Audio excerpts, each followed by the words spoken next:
Chapter 172. Lone Moon looked seriously at the water mirror in front of him. The water mirror showed the whole picture of the mystic realm. Because there were special seals on the array flags, the country emperors on the viewing platform could see the positions of the array flags very clearly. In less than half an hour, almost all of the 10 array flags had been found. Only 2 or 3 of the array flags had not been found yet. He looked at the positions of the people from his own sect. Feng Ying had the system. The 10 people from the Earth Immortal group were obviously very successful. In addition, the place they chose was near the entrance. The 10 flags could not all be placed at the entrance. Therefore, most people's first reaction was to search deeper into the mystic realm. Very few people would turn back. For a moment, the door became the safest place. Although they occasionally met 1 or 2 people who turned back, they did not pose much of a threat. Just as they guessed, the people who entered the mystic realm gathered together in groups of countries. But there were only 10 flags. As time passed, there were naturally differences. More and more people were eliminated. In the end, even those who cooperated were mostly in groups of 2 or 3. And the 10 flags had basically all been found. Just as everyone was carefully guarding the flags, waiting for the end of the competition, the invincible sect, who had been lying low for more than 4 hours, began to move. Almost without thinking, he walked directly towards the nearest person who had obtained an array flag.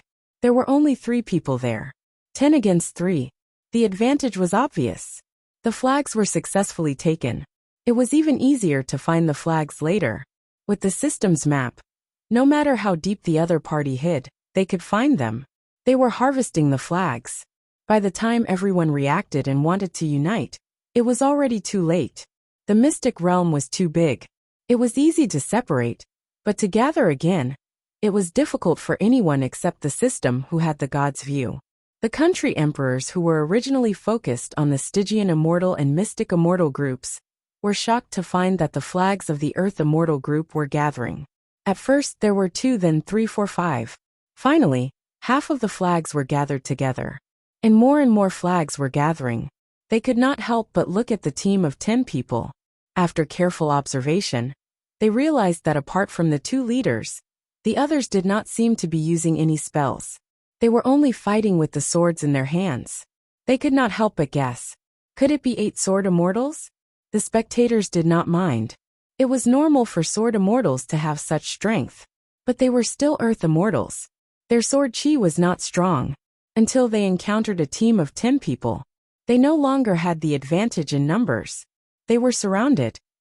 Even the 2 leaders were losing ground. The country emperors heaved a sigh of relief. It seemed that these people could only go so far.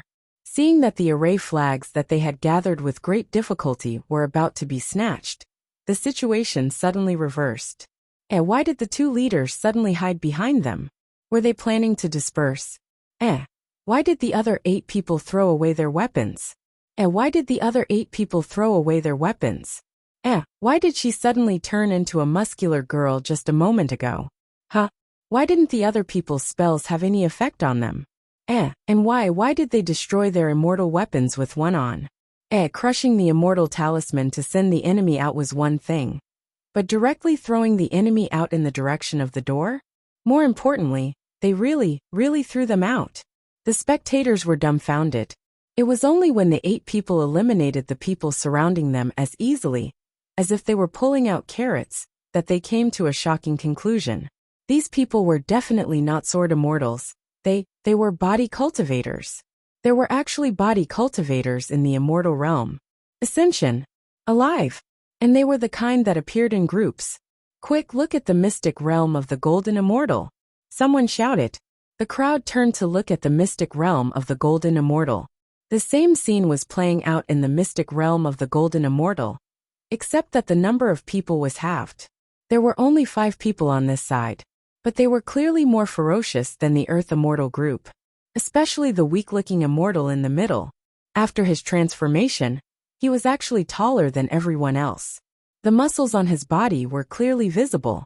He could send 5 or 6 people flying with a single punch without panting. Even a mystic immortal might not stand a chance against him, much less a golden immortal. The crowd grew more and more curious. Body cultivators. Body cultivators. Where did so many body cultivators come from? And they were all unfamiliar faces. Who knew which country's emperor had chosen them? 6 hours passed in the blink of an eye. The competition was about to end. Out of the 10 array flags of the Earth Immortal group, 9 were already in the hands of Feng Ying's team. They were collecting the last array flag. As for the Golden Immortal group, Yu Hong and her team had fewer people. Moreover, they did not have the system's map prompt. They only managed to collect 3 array flags. But that was not an easy task. As for the Earth Immortal group, perhaps because they only had 1 array flag left, they met a lot of people. Half of the people who had not been eliminated in the Mystic Realm were gathered here. And after almost an hour of fighting, even the girls in the Body Cultivator group were a little tired. They spent a lot of effort to get the last array flag. Junior Sister Chi, this is for you. A female disciple plucked the array flag and handed it to Chichinyu. This was the last one. The girls could not help but feel excited. They did not expect things to go so smoothly. They actually managed to secure the top 10 spots in the Earth Immortal group. The finals could be decided by rock, paper, scissors. Chichinyu was also a little excited. She reached out to take the array flag. Suddenly a figure flashed by. She felt that her hand was empty.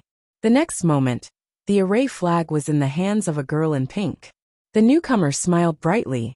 She looked at the crowd with an innocent tone and said, "Big sisters, you have already collected so many array flags. Why don't you let me have the last one?" Chichinyu frowned. She looked warily at the girl in front of her. She did not seem to be a threat at all. None of them had noticed that there was someone else nearby. This person either had a very high cultivation level or had a special Dharma artifact on her. Fellow Immortal, this is a competition. Of course, the array flag belongs to the strongest. Forgive me for not letting you have it. Humph. The girl snorted. How stingy. You already have 9 array flags. Why don't you let me have one? Fellow Immortal, you really like to joke. Chichinyu laughed coldly. She was angered by the girl's tone. I don't think we know you. Why should we let you have it? My name is Hui Ling. I am Celestial Emperor Chen Jiyi's disciple. Do you know each other now? She said proudly. Everyone's faces darkened. Feng Ying stepped forward and said, Don't talk nonsense with her. We are here for the competition, not to curry favor with some celestial emperor. Since she dared to snatch the array flag, let's see if she has the ability to leave. With that said, he summoned his immortal sword and attacked. The other girls did not hesitate any longer. They all rushed forward. Chapter 173. Hui Ling was a little angry. She didn't expect that these people would not give her any face, even after she used her master's name. They still wanted to snatch the array flags from her hands. They were really a bunch of people who didn't know what was good for them. They were just as annoying as that sect leader surnamed Shun. You don't want to listen to my kind words. I want to see how capable you are. As she spoke, she flipped her hand, and a long red ribbon instantly appeared in her hand. It was actually a supreme-grade celestial artifact. Immortal chi overflowed from it, and there were many traces of array formations engraved on it. With a gentle wave, the red silk instantly wrapped around Feng Ying's sword, and he was flung away. Even the immortal sword in his hand was shattered into pieces. Feng Ying. Shocked, Chichinyu hurriedly flew over to catch him. Hui Ling harumphed coldly. Her face was full of confidence as she said with a hint of disdain, Humph! How dare you fight me with your cultivation? Before she could finish speaking, she heard the sound of something piercing through the air beside her. She subconsciously turned around and felt something brush past her. The next moment there was a loud bang. The ground beneath her split open in an instant, and a deep crack immediately appeared on it. Hui Ling retreated a few steps and finally saw it. He was surrounded by 8 muscular girls, and the crack just now was caused by one of them with a single punch. Even the sleeve of her Taoist robe was cut in half. Her expression changed, and she looked at the crowd with some fear. Why did they suddenly change their appearances? What kind of evil technique are you using? Even the supreme-grade Dharma robe that her master had given her could not block it. If fellow Immortal doesn't hand over the array flag, then we can only send you out. Everyone ignored her question and directly rushed forward. Hui Ling panicked a little. She flew up and dodged their fists. She activated the immortal chi in her body, and the red ribbon in her hand grew bigger. It was as if it had come to life, and it wrapped around the crowd. "Be careful, there's 1,000 lightning formation on that silk," Feng Ying warned loudly. But it was too late. The 8 girls who rushed over were already entangled by the red silk. Huiling sneered, "Humph. It's a shame that you've become so ugly, but you're still not as weak as before." With a twist of her hand, thousands of lightning bolts instantly appeared on the red silk and shot towards the crowd. Seeing that they couldn't fight back, she smiled even more complacently. "I originally only wanted to take 1 array flag, but since you're so rude and unreasonable, then I'll take the rest of the array flags." As soon as she said this, the faces of the people who were entangled with her darkened. Was this woman sick? Everyone. Chi Qingyu panicked. Just as she was about to step forward, a disciple stopped her. "Junior sister Qi, you're not a body cultivator. Don't come over." Qingyu stopped in her tracks, but she had already turned to look at the other person, with a questioning look on her face. Disciple 1. "Senior sister, what should we do?" Disciple 2. "Senior sister Hong said that the sect leader instructed us not to casually attack female cultivators." Disciple 3. "Unless it's absolutely necessary." Disciple 4. "Does it count now?" Disciple 5. "This is a competition we can't lose. For the glory of the sect, I guess. Disciple 6. "Then." Disciple 7. "Do it." Disciple 8. "Kill her." In an instant, immortal chi exploded from their bodies. With a few crisp tearing sounds, the red silk that was originally tightly bound to her broke into pieces and fell to the ground. On the spectator stand, 3 pairs of suspicious eyes turned to Xining. "You said it before." "Ah, did you?" The situation in the water mirror had been reversed. Hui Ling, who had been confident of victory, stared in disbelief at the completely destroyed immortal artifact in her hand. How could this be? This was a supreme-grade immortal artifact. Even a golden immortal would not be able to do this, much less an earth immortal. Before she could react, she felt her hand tighten. The person closest to her suddenly picked up the half of the red silk on the ground and pulled hard. Huiling did not have time to let go. Her whole body was pulled toward the opposite side. In the next moment, a fist was swinging toward her face. Only then did Huiling know that she was afraid. Her face was pale and she panicked. She screamed, "Ah!" However, with a loud bang, the defensive Dharma artifact on her body was activated. The fist stopped less than 3 fingers away from her face, barely blocking the punch. But because of this, cracks appeared in front of her like a spider web. This was a sign that the array formation was about to collapse. The other party's next punch was about to land. This time, it was really going to land on her.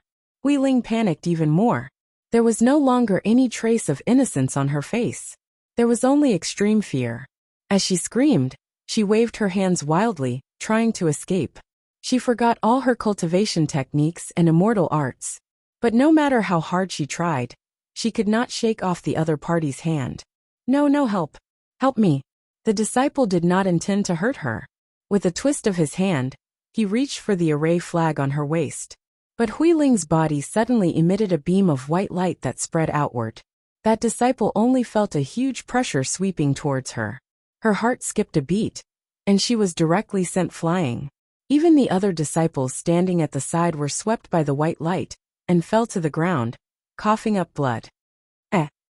Shen Ying, who was chewing on a fruit, suddenly stopped and turned to look at the water mirror. "What's going on?" Lone Moon was also stunned. He stared at the scene in the water mirror. What was that light? Maybe it's some special Dharma artifact? Sun Shu guessed. It was normal for the Celestial Emperor's disciple to have 1 or 2 life-saving Dharma artifacts. Lone Moon frowned. Shit. They brought so many Dharma artifacts. Was this a competition? It was obviously a competition. If he had known, he would have given them more Dharma artifacts last night. The scene in the water mirror changed again. All the invincible sect disciples had fallen, and seemed to be injured. Coincidentally, the competition ended at this moment. All the participating disciples were teleported out of the mystic realm. "Master, I Ching turned to look at Shening. Yes, I saw it. The preliminary round of the competition ended in one morning. The top 10 of each group had been decided. The Emotian group and the Mystic Immortal group were evenly matched. Almost every country had one or two disciples. As for the Earth Immortal and Golden Immortal groups, it was hard to describe. The Golden Immortal group was still alright. 4 of them were from Invincible Sect, almost half of them. That's right. In the last few minutes, Yu Hong and the others managed to snatch another array flag. The Earth Immortal group was even more impressive. Apart from Hui Ling, everyone else was from Invincible Sect. It was a massacre. When the name list came out, the country emperors finally realized that those body cultivators were from Invincible Sect. Invincible Sect was indeed a perverted sect. Even their disciples were so perverted. Lone Moon expressed his regret. Sigh, 2 of us still failed to make it. The country emperors. He had only brought 15 people in total. 13 of them had already made it. What more could he want? Convex. Not long after the preliminary round ended, the finals began. This was no different from the competition in the lower realm. It was a 2-on-1 battle. Chun Gu gave some instructions to the Immortal Palace beside him, and kept the water mirror in front of him. In less than a minute, the 4 Mystic Realm stone doors below the spectator stand disappeared. 4 wide platforms appeared, each of them lit up with an isolation array formation. The finals were also carried out by the 4 groups at the same time. Compared to the preliminary round, the finals were much simpler. At most, 2 battles were needed to determine the top 3. Lone Moon had been watching the Earth Immortal group.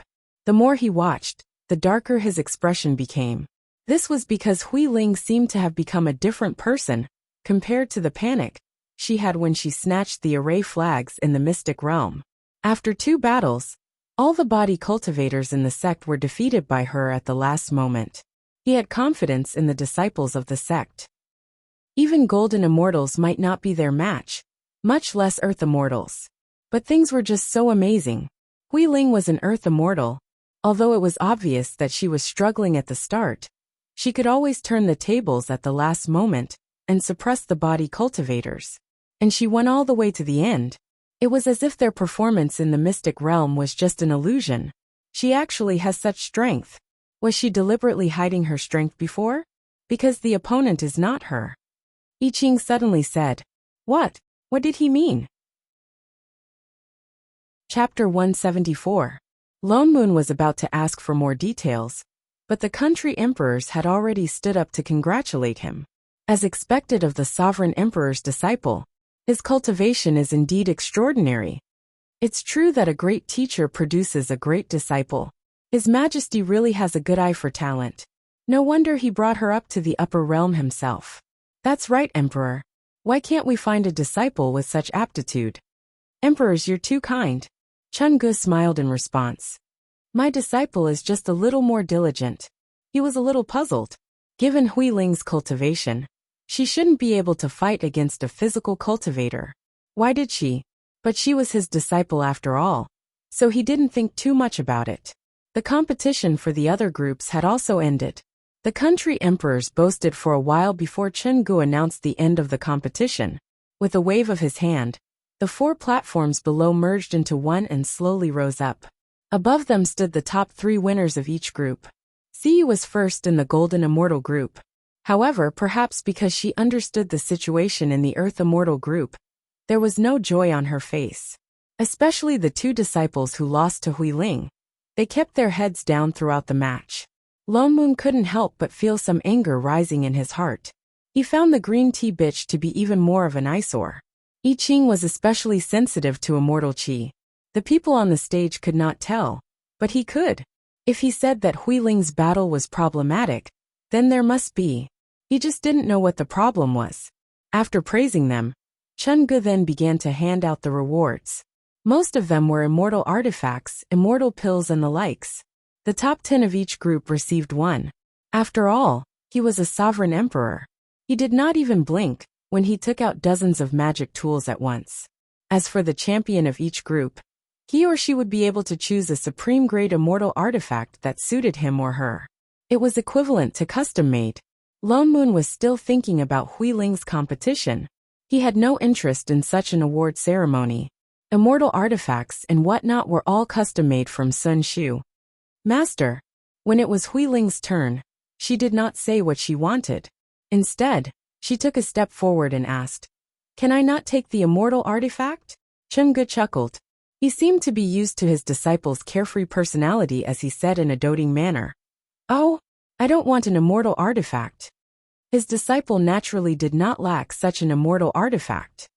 Disciple knows that my cultivation is shallow, but I am wholeheartedly pursuing the Tao. Participating in the tournament this time was just to test his limits and temper himself a little. I didn't expect. Hui Ling glanced at unrivaled enemy with a hint of provocation in her eyes. I didn't expect to win the championship by accident. So, disciple doesn't ask for anything else. I just want to accumulate more battle experience. Chen Ge nodded. What do you want then? Disciple wants. Her tone changed, and she suddenly looked at Shening, who was sitting on the spectator stand. She said loudly, "Disciple wants to request for a battle with the invincible sect master." What? As soon as these words came out, the whole place fell silent. The others were shocked, but the people of invincible sect were. Ha ha ha ha ha. A sudden burst of laughter rang out. Before the people from invincible sect could react, Sun Shu was already pounding the table and laughing maniacally. He was laughing so hard that he was almost lying flat on the table. Everyone's attention was drawn to him. I'm sorry, I couldn't help it.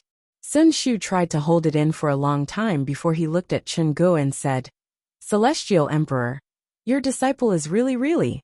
Ha ha ha ha ha. Forgive him for not being able to hold it in." It was too funny. Lone Moon and I Ching were stunned too. They had lived for so many years, but they had never seen such a suicidal request before. She actually wanted to fight Shening? Who gave her the courage? Was it Liang Jingru? Instantly, they looked at Hui Ling with a complicated expression. Could this person be mentally retarded? Actually, if they thought about it carefully, they could understand why she would make such a request. She must have lost face in the main hall yesterday and wanted to take advantage of winning the tournament to regain it. She thought that since she could win even a body cultivator, Shening, who was also an earth immortal, could do the same.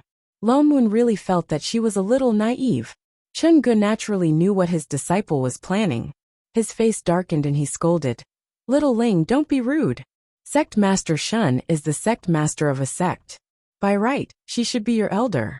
How can she fight with a junior like you?" "Master, doesn't the immortal realm respect power? Why can't she fight with a junior just because she's the sect master?" Hui Ling was not convinced. Not only did she not take back her words, she even said righteously, "What's more, it's just a battle. Just take it as the sect master giving me some pointers. Unless she's afraid of losing." "How dare you?" Chen Ji's voice was low. "Master."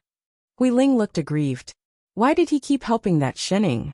Chen Ge felt a headache coming on. He wanted to be on good terms with Invincible Sect, but Little Ling's personality had always been jumpy. It was not strange for her to say something like that. He felt a little awkward, but in his heart, he really wanted to see Shenying's strength. "It's my disciple's fault. I hope you can forgive her." "Celestial Emperor, you're too serious." Loman's eyes flashed. "Your disciple is right. It's normal for cultivators to fight with each other. What's more, she won the championship this time. Celestial Emperor should be happy that she's so motivated." But Chen Ge could not figure out what he meant. She's a junior after all. Celestial Emperor is right. Lone Moon nodded. "It would be bad if she gets hurt." "I'm not afraid." Hui Ling suddenly shouted. "Please teach me, Sect Master Shen. No matter what happens to me, Hui Ling will not complain." "Since that's the case, all right." Lone Moon sighed, but his eyes narrowed into slits. He turned to Shening and said, "Go Shening. There's no need to save me face. Beat her." Shening. Why did she feel that he was even more excited than she was? Old fox. Sun Shu cursed softly and rolled his eyes. Shening had already planned to fight from the start, but she still went around in circles and pretended that she had no choice. "Sect Master Shen, please." Hui Ling turned and walked toward the platform behind her, her face full of confidence. Now that things had come to this, Cheng-gu could not say anything more. He turned back and sat down. All the emperors around them looked excited. They already had a grudge against I Ching. Now that someone was standing up for them, and it was the Celestial Emperor's disciple, they were naturally happy to watch the show. It was their fault for choosing such a sect master. Everyone looked like they were waiting to see Invincible Sect make a fool of themselves. Apart from Sun Shu and the people of Invincible Sect, they all had the same expression. They all looked like they were looking at a retard. Shening, go. Lone Moon hurried her and snatched the fruit from her hand. Alright, stop eating. It's time to go. Shening then stood up and walked slowly toward the center of the arena. Sigh, so troublesome. She walked leisurely, and after a while, she walked to the center of the field. The defensive array formation around her lit up again, isolating everyone outside. Hui Ling looked at the lazy person opposite her and laughed coldly. She said confidently, Sect Master Shen, please forgive me if I offend you later. Don't worry, I know my limits. I won't hurt you too badly. She deliberately emphasized the last 3 words, as if she could see the other party kneeling down and begging for mercy. Shening tilted her head. She still looked lazy, but her gaze was fixed on Hui Ling's neck. Are you sure you can win? Of course. She smiled even more proudly. Didn't all the body cultivators under your sect lose to me? Oh. She paused. Suddenly her figure flashed. Is it because of this? Before Hui Ling could react, she felt a chill on her neck. In the next moment, a familiar white necklace was already in the other party's hand. She did not even know how it happened. She subconsciously touched her chest. Indeed, it was gone. Her face instantly turned pale, and a huge panic surged from the bottom of her heart. That was her most important trump card. Why? Why did she know about it? Give it back to me. She turned around and pounced at him, wanting to take it back. Wait, you! A voice came from the necklace. Shen Ying's hand tightened. She heard a cracking sound. No! Hui Ling cried out. It was too late. The necklace was crushed into pieces. It's gone now, Shening said word by word. Hui Ling was stunned. She stared at her palm in disbelief. She actually. She looked up at Shening, her eyes burning. I'll kill you. She seemed to have lost her mind. She summoned several immortal swords and rushed toward Shening without a care in the world. Shening did not move. Seeing that the sword in Hui Ling's hand was about to stab her, she took a step to the side and stuck out a leg. There was a loud thud. The person who had been so aggressive just a moment ago stumbled and fell to the ground. She even landed face first, causing a cloud of dust to rise. One look, and one could tell that she was in pain. I say, sister. Shening squatted down and patted Hui Ling's shoulder. She said earnestly, it's not right to cheat. Hui Ling was shocked. Her face turned green. A horrifying thought flashed through her mind. She knew it. How could this be? Even Master could not tell. That was clearly, you're talking nonsense. She subconsciously wanted to get up, but she found that the hand on her body was so heavy that she could not get up no matter how hard she tried. How could this be? She could only turn to look at Shening. She was instantly frightened by the look in Shenying's eyes. Suddenly, it was as if something terrible was covering the sky and covering the earth. She could not even breathe. The low voice sounded like it came from hell. You'll be beaten if you cheat. On the spectator stand. Shening, what are you doing? Lone Moon asked. Because there was an array outside. The people outside could not hear what was going on inside at all. Beat her up. Why were they still chatting? There's something wrong with that necklace. I Ching directly sent a voice transmission. What? During the Earth Immortal competition just now, the necklace would emit a special immortal chi at the end to help her defeat her opponent. That immortal chi did not belong to her. Lone Moon was stunned. Shit. That little bitch really cheated. No wonder Shening crushed her opponent's necklace the moment she got off the stage. So it was because of this. But who did that immortal chi belong to? He subconsciously suspected Cheng-gu. But after thinking about it carefully, he felt that it was impossible. As in Celestial Emperor, he would not side with his own disciple in front of everyone. There was also no need. As in Celestial Emperor, even if his disciple lost, who would dare to say a word to him? Moreover, during the battle just now, he had been sitting here the entire time.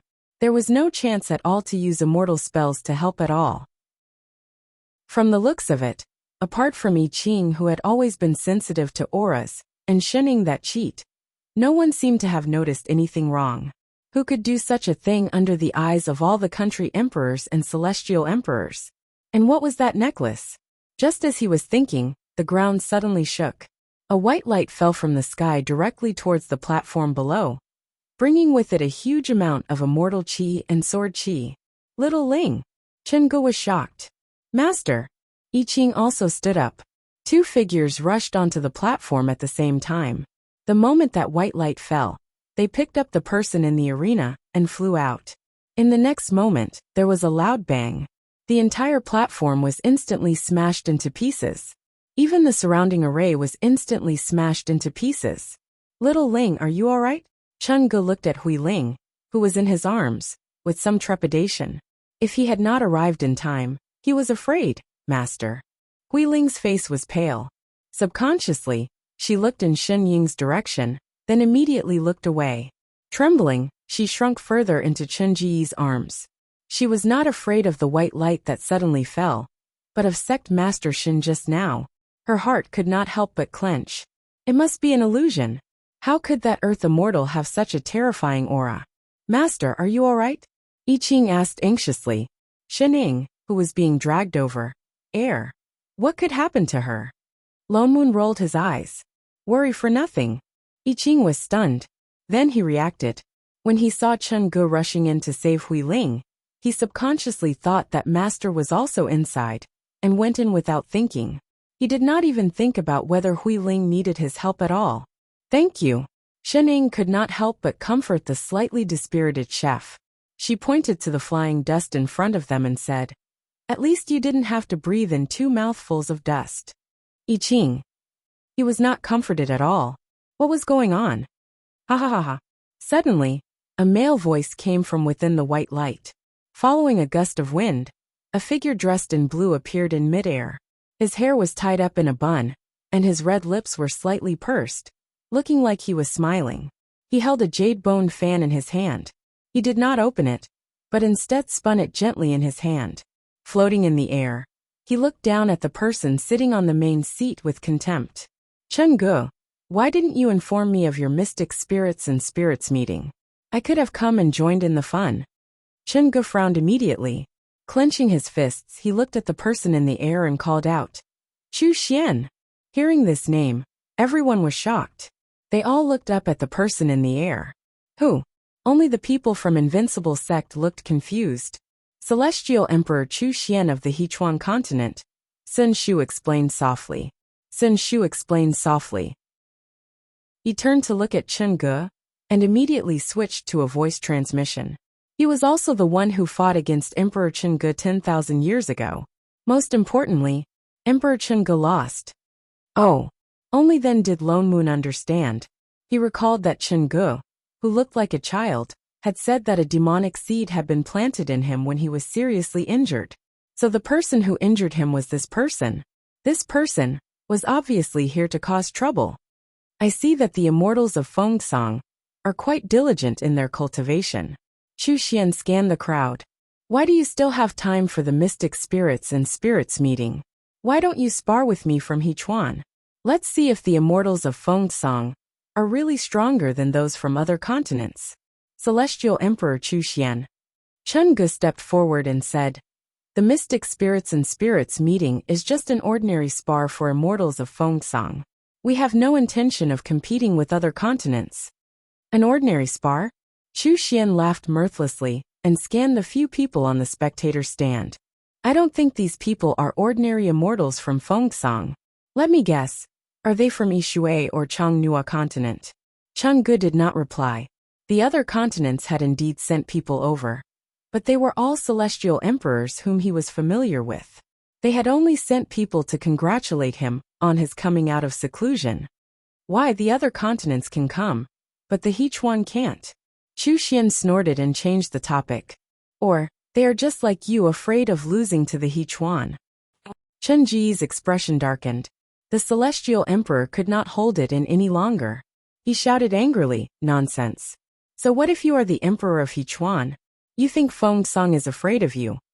Before he could finish speaking, Chu Xian's immortal aura swept over him.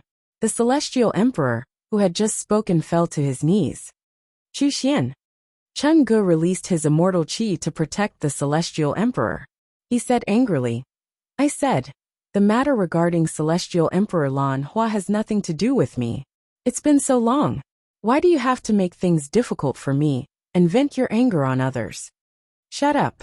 Chu Xian exploded like a firecracker. "You have no right to mention his name." His eyes were filled with anger. He looked like he was going to rush out and stab Chen Gu a few times. "Lan Hua.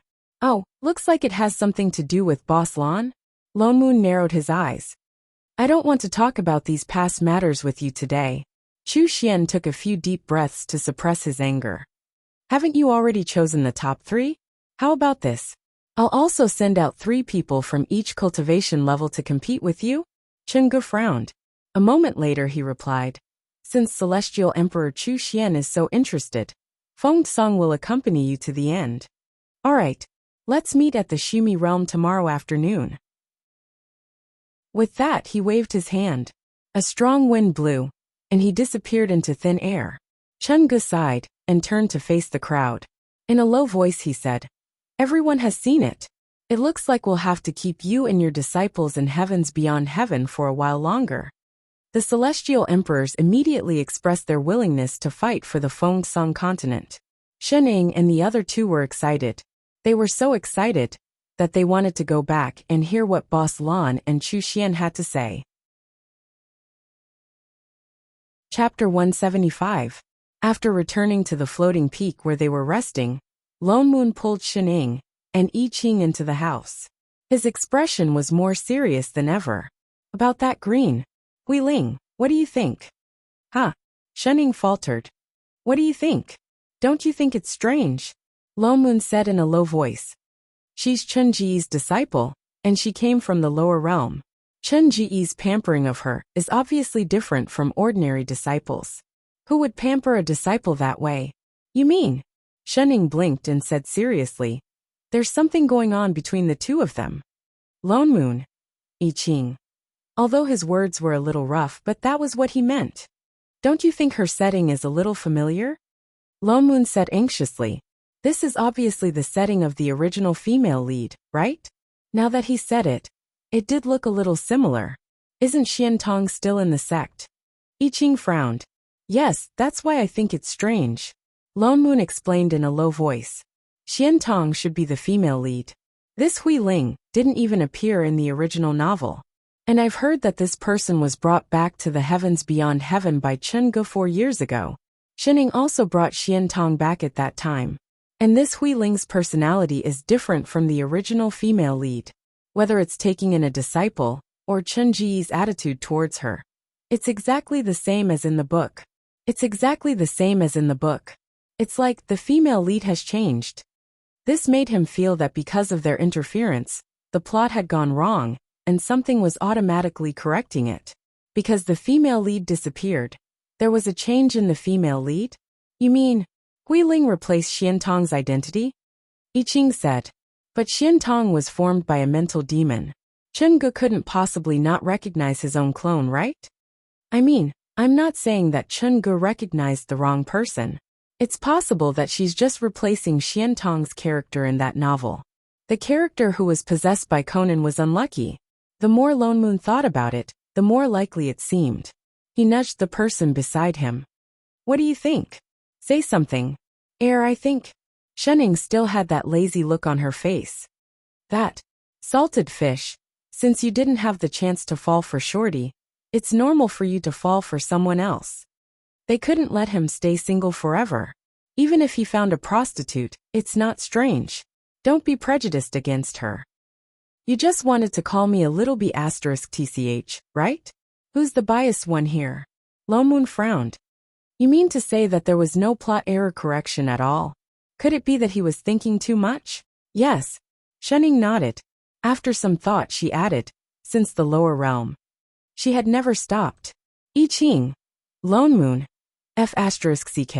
What do you mean? Can't you say it all in one breath? Don't pant. It's Chef. She pointed at I Ching beside her.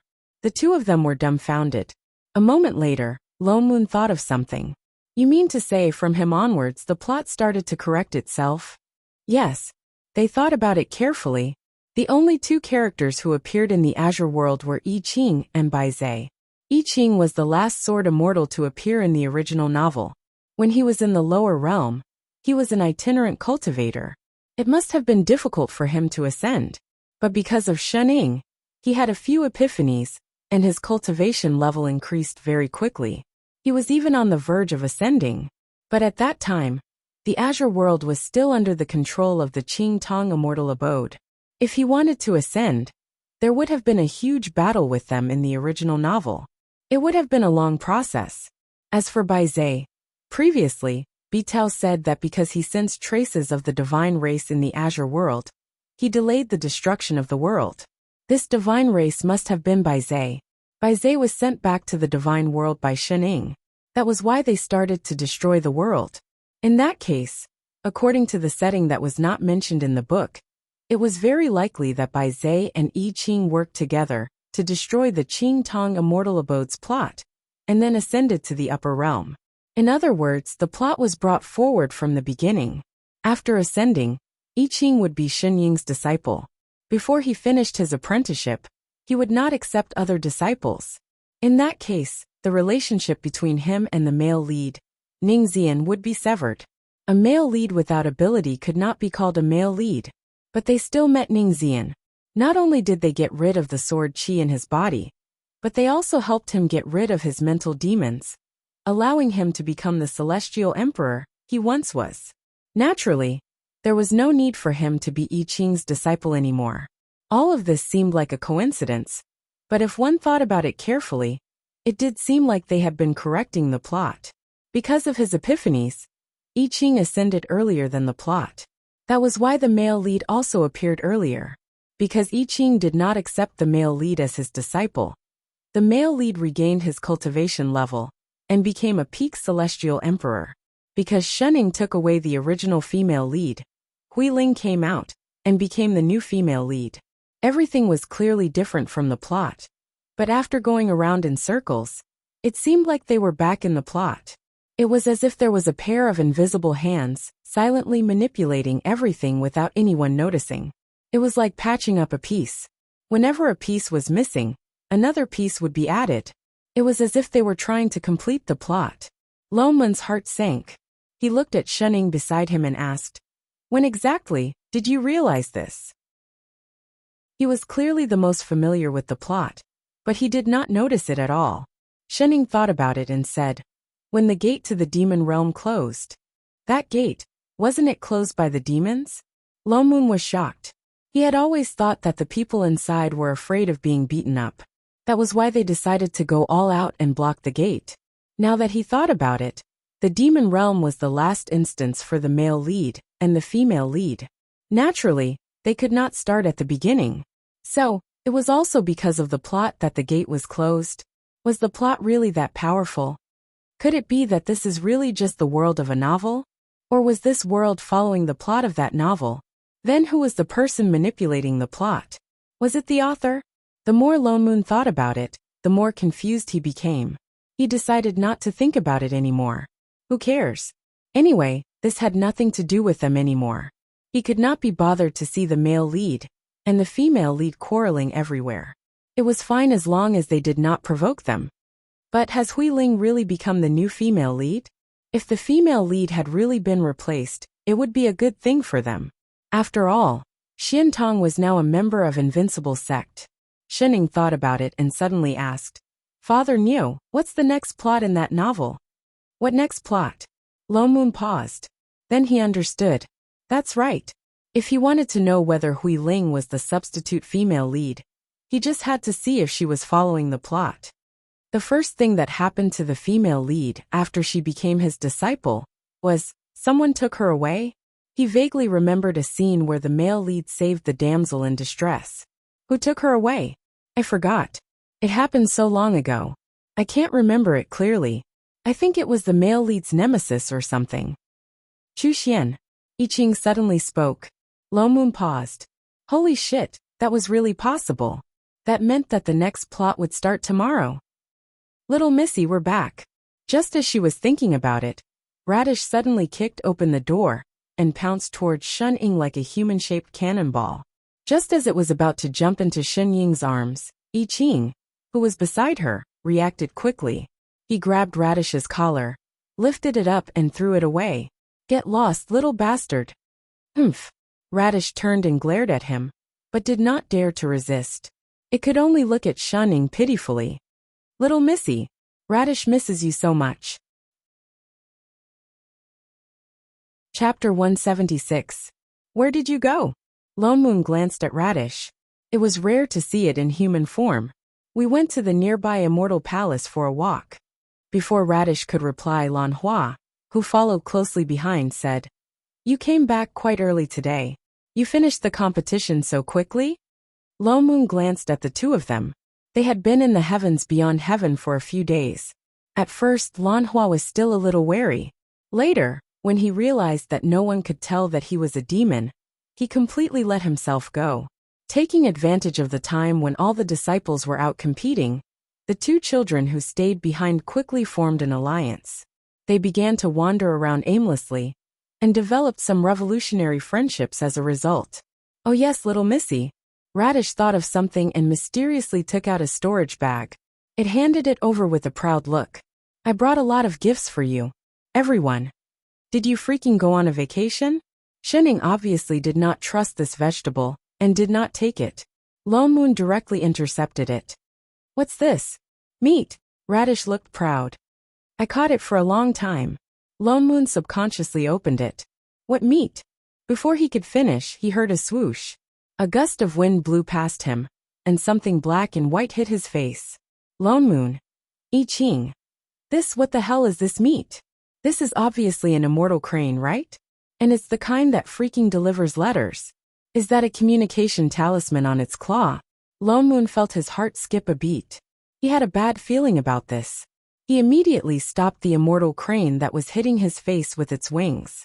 He opened the storage bag again, and took out one fat and big immortal crane after another. Did you freaking catch all the immortal cranes in the heavens beyond heaven?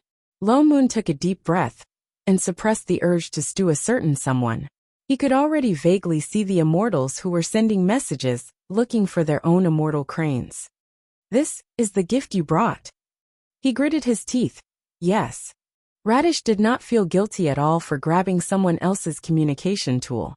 It said proudly, Especially picked the fat ones. Little Missy, look, this one is even fatter than Radish. It must be delicious. As he spoke, he grabbed a red-crowned crane that was struggling desperately. The corner of Lone Moon's mouth twitched. He turned to glare at his accomplice. Lan Hua immediately raised both his hands. It's not my fault. He was the one who wanted to arrest him. He couldn't stop him anyway. What the F***ck? Lone Moon felt as if something had snapped in his head. He could not hold it in anymore. He picked up Radish and strode out. She shoved him into the huge flower pot in the courtyard. What do you want? Let me go. Before Radish could react, Lone Moon had already covered its head with mud. It struggled with all its might. You ugly thing. Don't you dare sully my pure body? Wait, I don't want to change back. I want to go out and meet some pretty ladies. You. GGGG. Before he could finish, Lone Moon conjured a seal and forced him back to his original form. He covered his head with 3 layers of dirt and stomped on it a few times before he could suppress the surging anger in his heart. What the F***ck, all of them, only knew how to cause trouble for him. Shening, let go of that red-crowned crane. It's someone else's pet. It can't be eaten, no matter how fat it is. With that said, he turned and shouted towards the outside of the house. You Hong, bring a few disciples in and let all of them fly. As for the injured ones, let them go after they've been treated. And, Shening, take out the one you're hiding behind your back. I don't have it. What the F***ck? Even its wings are showing. Do you think I'm blind? Che. Wait. What are you doing? You can't even exchange spirit beast meat. Do you think this is a market? Try hiding another one? Do you believe I won't deduct your food allowance? An hour later, Chu Xian? Lan Hua paused. He frowned and thought hard for a long time. Who? You don't know him. Lone Moon was shocked. No way. I don't. Lan Hua shook his head. Then why does he look like he wants to stand up for you? And it seemed like he was causing trouble for Chen Ge because of him. How would I know? Lan Hua shook his head. He glanced at Shen Ying, who had not eaten the immortal crane, and was looking very upset. He could not help but take out a few immortal fruits, and place them in front of her.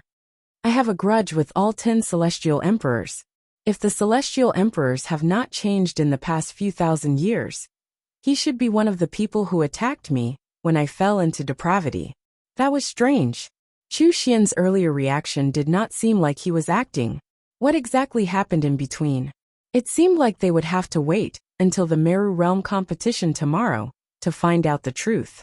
And whether Hui Ling would replace Xian Tong as the female lead would depend on her performance tomorrow. The Meru Realm was a deserted ancient palace in the heavens beyond heaven. Legend had it that there was only one celestial emperor in the entire immortal realm. He managed the 4 seas and 6 continents. The Meru Realm was the only palace in the immortal realm.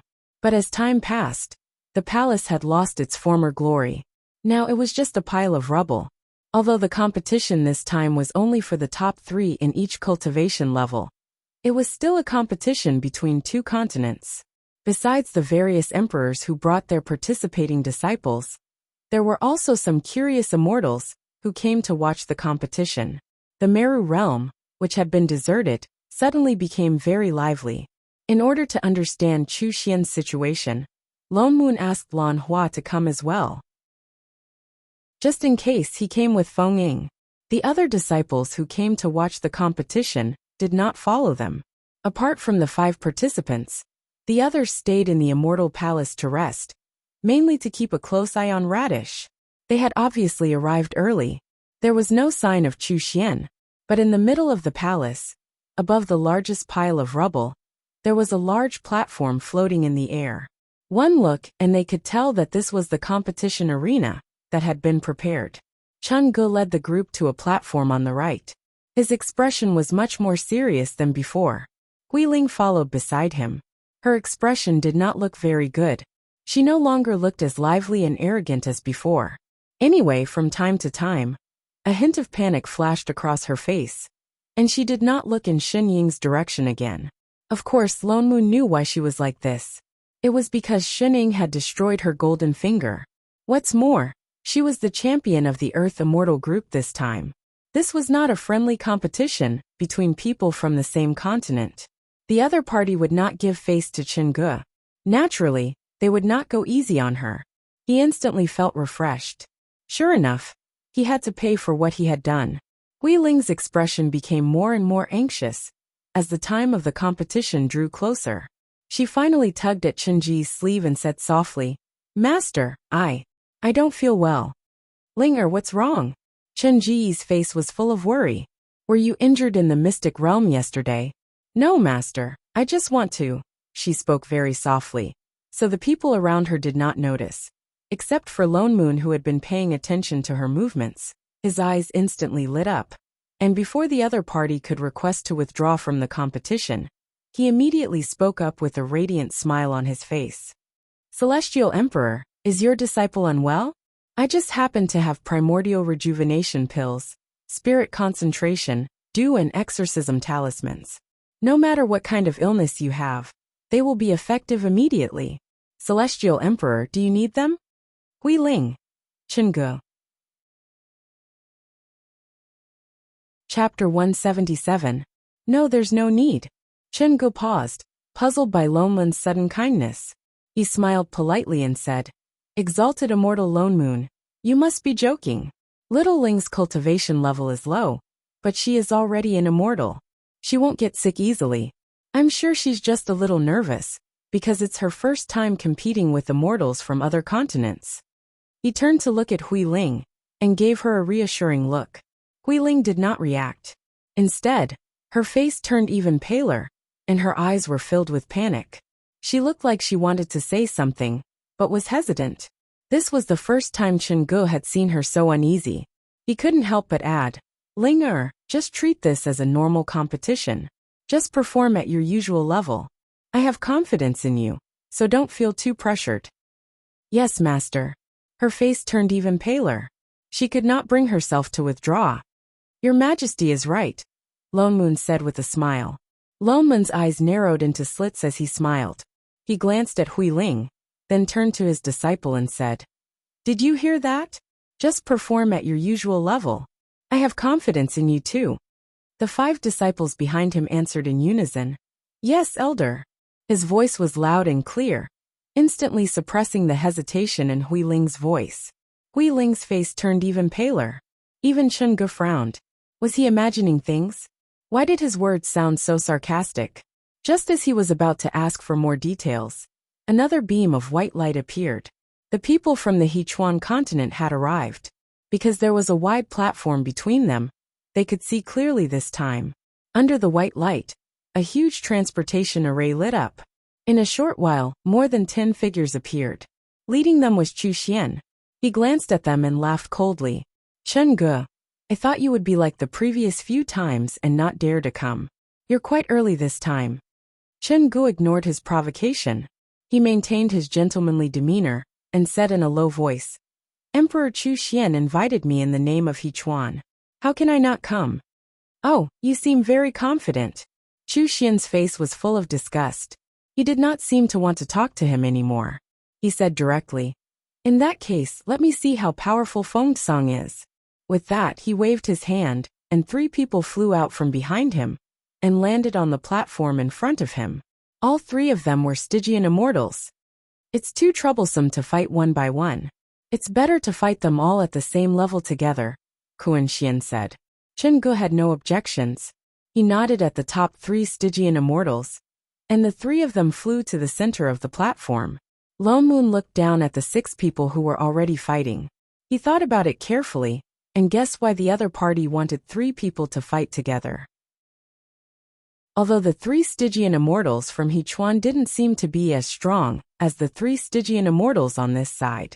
However, it was obvious that they had been working together for a long time. And the 3 Stygian immortals here were all chosen from various countries. They had probably never fought together before, so their group strength was naturally much weaker. As expected, in just a short while, the 3 Stygian immortals were defeated one by one. It could be said to be a crushing defeat. All 3 of them were kicked off the stage. At that moment, all the country emperors and Qinji's expressions changed. It was the same for the Mystic Immortal group. This time, it ended even faster. The Stygian immortals managed to hold on for an hour, but the 3 Mystic Immortals were defeated in less than 15 minutes. Chu Xian looked even more pleased with himself. He seemed to have expected such a result. He looked like he was waiting to humiliate Chen Ge, until the Golden Immortal group went up. In terms of teamwork, the few people from Invincible Sect, who had been cultivating together since they started, were no worse than anyone else. The strongest of the 3 Siyu did not even have to transform. She relied on Yu Hong and another disciple to force the 3 Stygian immortals into a corner. In less than 10 minutes, the 3 Stygian immortals were kicked off the stage. Compared to the immortals who had been defeated in the previous 2 rounds, they looked even more pathetic. Body cultivators. Chu Xian did not seem to have expected such an outcome. He had been so sure that he would win, but now he had lost the upper hand. The people from Hechuan continent could not react in time. They had to be King kidding them. Where did these body cultivators come from? And they were female immortals. What was wrong with them? The people from Fengsong, who were already shocked, did not feel anything at all. They wanted to give them a thumbs up. They were not stupid. From the results of the Stygian immortal group, they could guess what the other party was planning. They just did not refute it at the start. Later on, they could not bring themselves to say that they wanted to fight one-on-one. Fortunately, they had the Invincible Sex group. No, group cultivators. If they won the next round, they would be able to win 2 out of 4 rounds. Finally, it was time for the Earth Immortal group. Master, I don't want. Hui Ling, who had been suppressing her emotions, was panicking now. She grabbed Qinji's hand. Little Ling Chen Ge patted her hand. His heart ached for her. He wanted to agree to not let her fight, but he was an celestial emperor after all. It would not be right for him to not let his disciple win. His voice softened. Just do your best. Trust me, nothing will go wrong. Hui Ling had never teamed up with anyone before. It was normal for her to be nervous. But judging from the situation in the previous round, this round should be no problem. He subconsciously turned to look in the direction of Invincible Sect. He wanted to say a few words of encouragement, but he realized that Lone Moon was holding the two Earth Immortal disciples aside, instructing them about something. He even set up an isolation array. He thought that they might be discussing how to fight the enemy at the last minute, so he did not pay much attention to them. Lone Moon only opened the isolation array when the three opponents were already on the stage. He reminded them again. Remember what I said? Yes, Elder. The two disciples bowed and flew towards the dueling platform. Seeing this, Hui Ling gritted her teeth and flew up. The moment she stood still, Hui Ling took out her Dharma artifact. It was a red folding fan. With a gentle wave, a dazzling fire shot up into the sky and burned the path in front of them. The Imperial Fire Fan was another supreme-grade immortal artifact. Lone Moon's eyes darkened. She was indeed the disciple of an celestial emperor. How generous! The three opponents did not expect that the other party would have such a powerful immortal artifact. They hurriedly retreated to avoid it, but they were still caught in the fire. One of them even had a corner of his robe burnt. The Imperial Fire Fan was an immortal artifact. The fire it summoned was not ordinary fire. Ordinary water elemental sorcery could not extinguish it. The expressions of the three opponents became even more serious. They had no choice but to retreat. Seeing this, Hui Ling's flustered emotions calmed down in an instant. Her confidence was boosted. She raised her other hand and with a ding sound, she took out another immortal artifact. It was a golden bracelet. The moment it flew out, it split into tens of thousands of bracelets. All of them flew toward the opponents. The opponents, who were already dodging the deviant fire, found it harder and harder to avoid the attacks. Hui Ling laughed softly. She had misunderstood the situation earlier. Although the other party was sent by Celestial Emperor Chu Xian, he was just an ordinary cultivator. He was not like the body cultivators of Invincible Sect. Even without that person's help, the other party might not be her match. Thinking of this, Hui Ling hated Sect Master Shin even more. If not for her, she would not have lost the necklace. She turned and glared at the other two people who had just entered the arena. The two of them were on the other side, waving their immortal swords and trying their best to dodge the attacks of the three cultivators. Hui Ling could not help but laugh coldly. So what if they were body cultivators? They came from a small sect. No matter how strong they were, how could they compare to the immortals of the heavens beyond heaven? She would be able to handle the last match by herself. In an instant, her attacks became more and more violent. The entire arena was filled with red deviant fire. Even the two people from Invincible Sect had no choice but to stand in the furthest corner. The three opponents no longer had a place to stand. They could only fly in the air. They also had to defend against the densely packed golden metal rings. Chapter 178. In less than 5 minutes, the other party was about to be forced off the stage. Hui Ling turned her hand and changed her hand seal. Thousands of steel rings gathered in the air and formed a rope that flew towards the other party. Hui Ling heaved a sigh of relief and said confidently, "It's over." "That's right." Just as she finished speaking, an unfamiliar male voice rang out from behind her. In the next moment, a sharp sword came slashing towards her. Her heart tightened, but it was too late for her to defend herself. A cold sword was already swinging towards her face.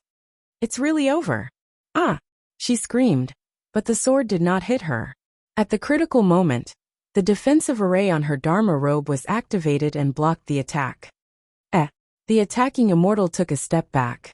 Hui Ling retreated several steps before she could see that it was one of the three enemies. She did not even know when the other party had sneaked up on her. How was this possible? Hui Ling did not have much battle experience. She panicked when the other party got close to her.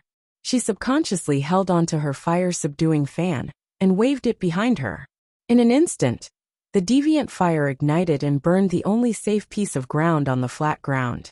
The other party was stunned for a moment. Then he smiled mockingly. Idiot! He conjured a seal and set up a defensive barrier to isolate the deviant fire. He was just worrying about how to force her into the deviant fire, but she had trapped herself inside. He immediately shouted, "Activate the array." As soon as he finished speaking, the two people who were still in the air landed on the ground. His hand seal changed. He squatted down and slapped the ground with his palm. The ground, which was originally full of deviant fire, glowed brightly.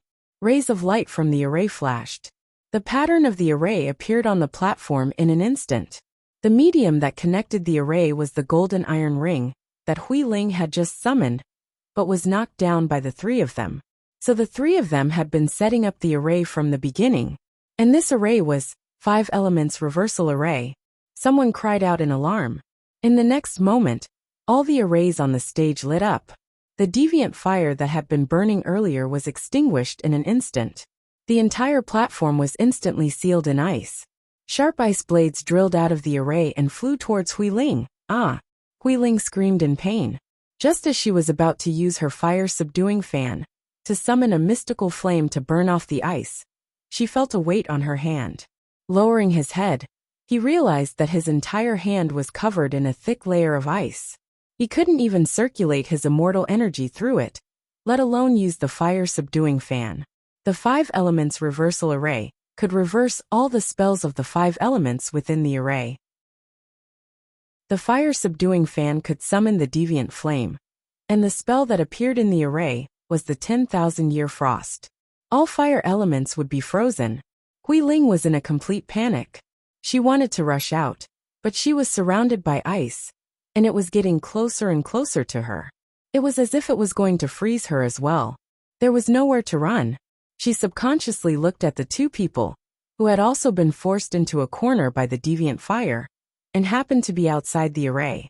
The duo from Invincible Sect paused for a moment, and at the same time, they recalled a certain elder's instructions before they went on stage. Thus, the disciple took a step forward, opened his arms, and fell to the ground in a very simple and clear manner. At the same time, he said in a clear and serious tone, I fell. Junior sister. The second disciple called out anxiously. Suddenly, he also fell to the ground as if he had seen a ghost. I fell too. Shening. I Ching. Chunge. All the emperors. At that moment, several pairs of eyes turned to look at Lone Moon. Lone Moon. Damn it, I didn't teach you to put on such a fake act. Degree. A strange silence fell over the crowd. The 3 people who were fighting were the first to react. They immediately lost interest in the other 2. One of them waved his hand and pointed at Hui Ling, who was in the middle, and said, "Get rid of her first." With that said, he gripped the Dharma artifact in his hand and rushed toward Hui Ling. No. Hui Ling's face turned pale. Seeing that there was nowhere to hide, she had no choice but to take out the bracelet in her hand again and summon the 10,000 gold steel rings. But it was obvious that she was already frightened. Her attacks were completely out of control. She only cared about summoning more gold steel rings, and did not pay attention to where she was hitting. Not only did she not hit the 3 people, but she also hit the ice pillars around her. The ice pillars were originally summoned by the array set up by her gold steel rings. The aura on them was the same. When the gold steel rings hit them, not only did they not break the ice pillars, but they also bounced back. Hui Ling did not have time to dodge. In less than a minute, she was not hurt by the 3 people. Instead, she was beaten black and blue by her own ring. The 3 people who were still in the air. They had never seen someone die like this. The 3 people were stunned for a while, but they did not hesitate for long. While Hui Ling was distracted, they directly rushed down. The array on her Dharma robe was too strong. Sword techniques and immortal spells could not hurt her. The 3 people could only fight with their fists and legs. At that moment, the whole place was filled with the screams of a certain person. All the innocence disappeared. Chen Ji's expression darkened. He clenched his fists by his side and took a deep breath. Only then did he resist the urge to rush up to the stage. The 3 people did not attack for long. Perhaps they saw that Hui Ling had no more strength to fight back. One of them kicked her off the stage. Little Ling. Chen Ji's figure flashed. He picked up the disciple who had been thrown off the stage and returned to the spectator stand. As he treated Hui Ling, who had been beaten beyond recognition, he glared at Chu Xian. It was just a competition. How could he be so heavy-handed? He felt some resentment towards the invincible sect for deliberately not saving Hui Ling time. Master, talisman father. Hui Ling called out pitifully. If she was still as charming and adorable as before, she would have been able to arouse the sympathy of others.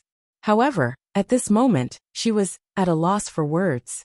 Apart from the filter, Chen Ge still looked distressed. Be good. Don't talk. Focus on treating your injuries. Ha, so she's your disciple. Chu Xian could tell that Chen Ge cared about the person in his arms. He laughed coldly and said mockingly, That's right. Only you would accept such a useless disciple. You.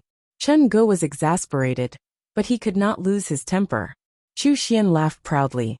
It looks like this competition is my He Chuan's. Before he could finish speaking, he felt 2 surges of immortal qi appear on the stage. He looked down. Without Hui Ling, the 2 disciples, who were supposed to be the easiest to deal with, the immortal qi in their bodies surged. Their small bodies grew taller, and their arms bulged with muscles. This was a body cultivator. Holy shit, how could there be more? Chu Xian did not react. The 3 people on the stage did not react either. Even the immortal who had rushed over to get to know the 2 of them was stunned. Before he could block his attack, a fist came crashing down on him.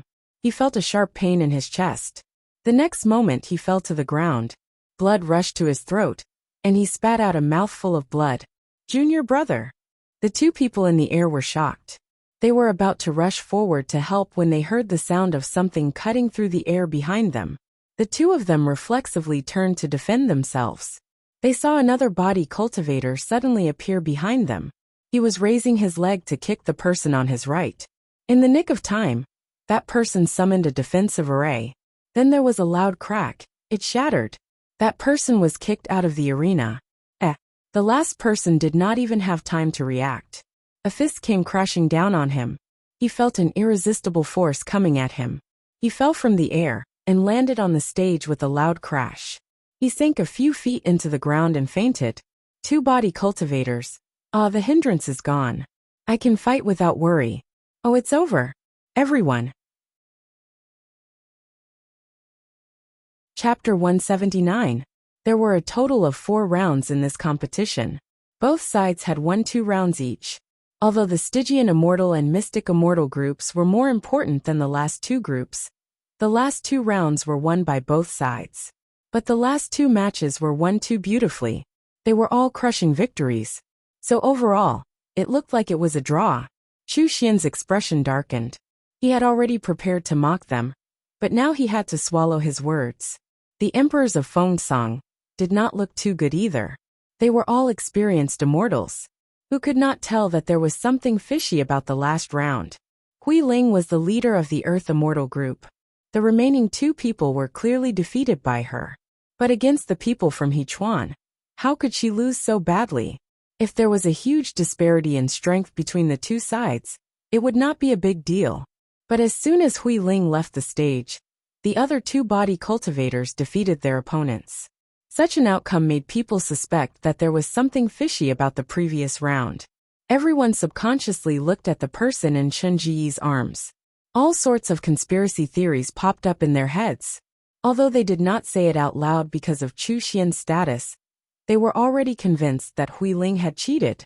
They even suspected that Chen Ge had said something to Invincible Sect in private. That was why Hui Ling lost the previous round on purpose.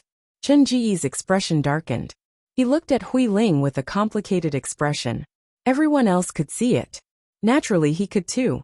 But she was his disciple after all. She was injured, and the people from Hechuan were still around.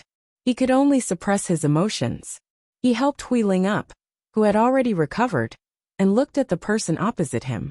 Celestial Emperor Chu Xian, in this competition, both sides have won 2 rounds. That's a perfect score. Why don't we call it a day? You want to call it a day? Chu Xian snorted coldly. The anger in his eyes intensified. Dream on. Since it's a draw, why don't we fight it out? With that said, he waved the fan in his hand, and an immortal aura surged towards Lone Moon. Chen Ji's expression changed. He had no choice but to release his immortal pressure to protect the immortals around him. His face was full of disbelief. Chu Xian, why do you have to do this? I have no intention of fighting with you. You and I are both celestial emperors. If we really fight, the innocent will be hurt. Today is just a friendly match between the immortals of our sect. If you really care about winning or losing, Sai, we'll consider it your win. Bullshit. Chu Xian looked humiliated. He became even angrier. He glared at Chen Ge, as if he wanted to burn a hole in him. Pooey, who cares about your concession? Put away that hypocritical face of yours. I've said it before. If we meet again, I will definitely take your life. Since I dared to come here today, I naturally have the confidence to make sure you won't be able to return. Chen Ji's expression suddenly changed. He thought of something and exclaimed, What did you do? Chu Xian did not answer. He laughed icily and suddenly shouted, What are you waiting for? What? Before the crowd could react, King Guyu, who was seated closest to Chen Ge, suddenly leapt forward and thrust the immortal sword in his hand towards Chen Ge. He did not notice it for a moment, but he was a celestial emperor after all. He subconsciously turned around and slapped the other party away. Although he managed to avoid being hit in the vitals, his opponent's sword still managed to break through his defenses, leaving a wound on his hand. Bright red blood immediately gushed out. Guyuyu. It was not just Chen Ge. Even the country emperors looked dumbfounded at the person who had been slapped away. No one had expected him to betray them at the last minute. Emperor, you can't blame me for this. Guyu struggled to his feet and smiled smugly. He did not show any signs of panic. You're the one who can't tell right from wrong. You ignored the joint request of the country emperors and insisted on protecting the invincible sect. You have no right to control Fengsong. It's time for this mainland to have a new master. Chen Ji's expression darkened. Do you think that by relying on Chu Xian and hurting me, you can become the master of Fengsong mainland? Without the cultivation of a celestial emperor, how could one control a mainland? Just based on this sword, he did not take it seriously. With a gentle wave of his hand, the wound had already disappeared. Guyu's smile deepened. You're all dead. Of course I can. Just as he finished speaking, the array beneath their feet suddenly lit up. A blinding red light enveloped everyone on the platform. Everyone was shocked. They wanted to fly up, but their bodies froze. They could not move at all. Beneath Chen Ji's feet, something blood red was moving, forming a strange talisman. Upon closer inspection, they realized that it was Chen Ji's blood. Guyu's attack was not a sneak attack, but to use Chen Ji's blood to set up an array.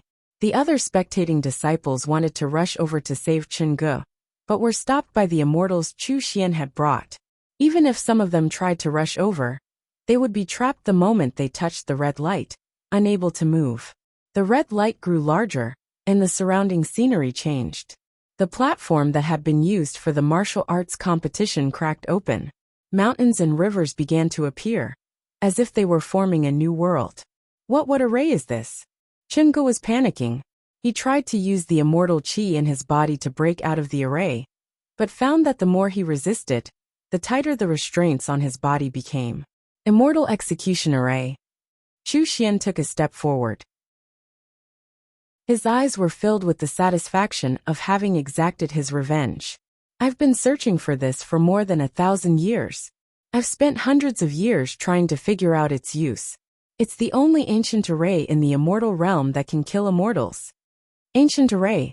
Everyone sucked in a deep breath, their faces pale. No wonder he wanted to set the arena for the competition at the Shumi realm. He had no intention of letting them go from the start. Once you enter this array, none of you will be able to escape. With that, he conjured a seal. In a flash, he charged towards them. He waved the immortal artifact in his hand, and thousands of wind blades appeared. Chen Ge was about to be killed along with the emperors, who were unable to resist. Suddenly, a terrifying sword qi shot up into the sky, sweeping away his wind blades. Chu Xian was shocked. He retreated a few steps to avoid the sword qi.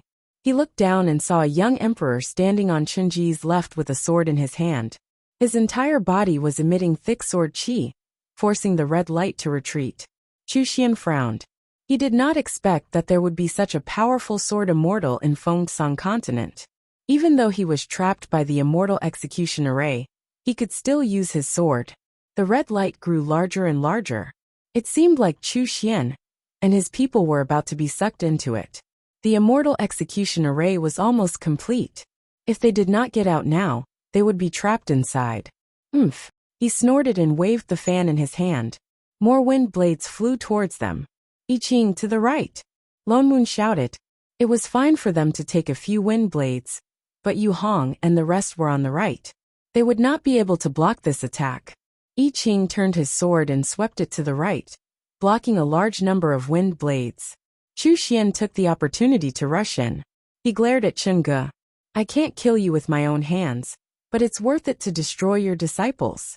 After saying that, without looking back, he grabbed the person on his left and flew out. He didn't even look back. Shening, who was suddenly dragged away. Speaking of which, was he left-handed? As Chu Xian left, the people he brought with him also flew away. The immortal execution array was complete.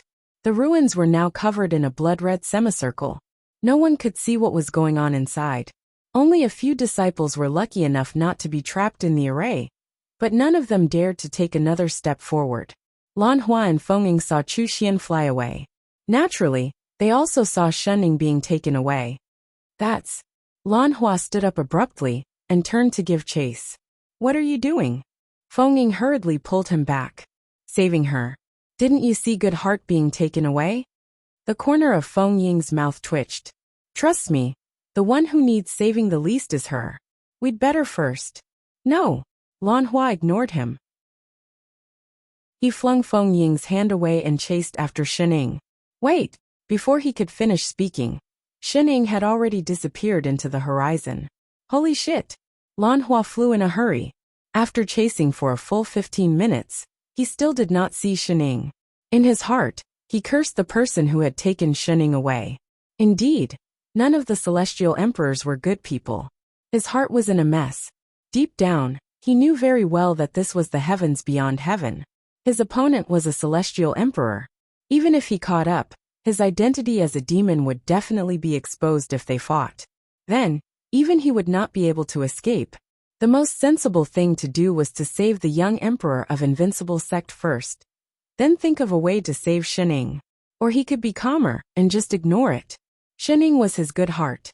If she was captured or lost, it would only be good for him.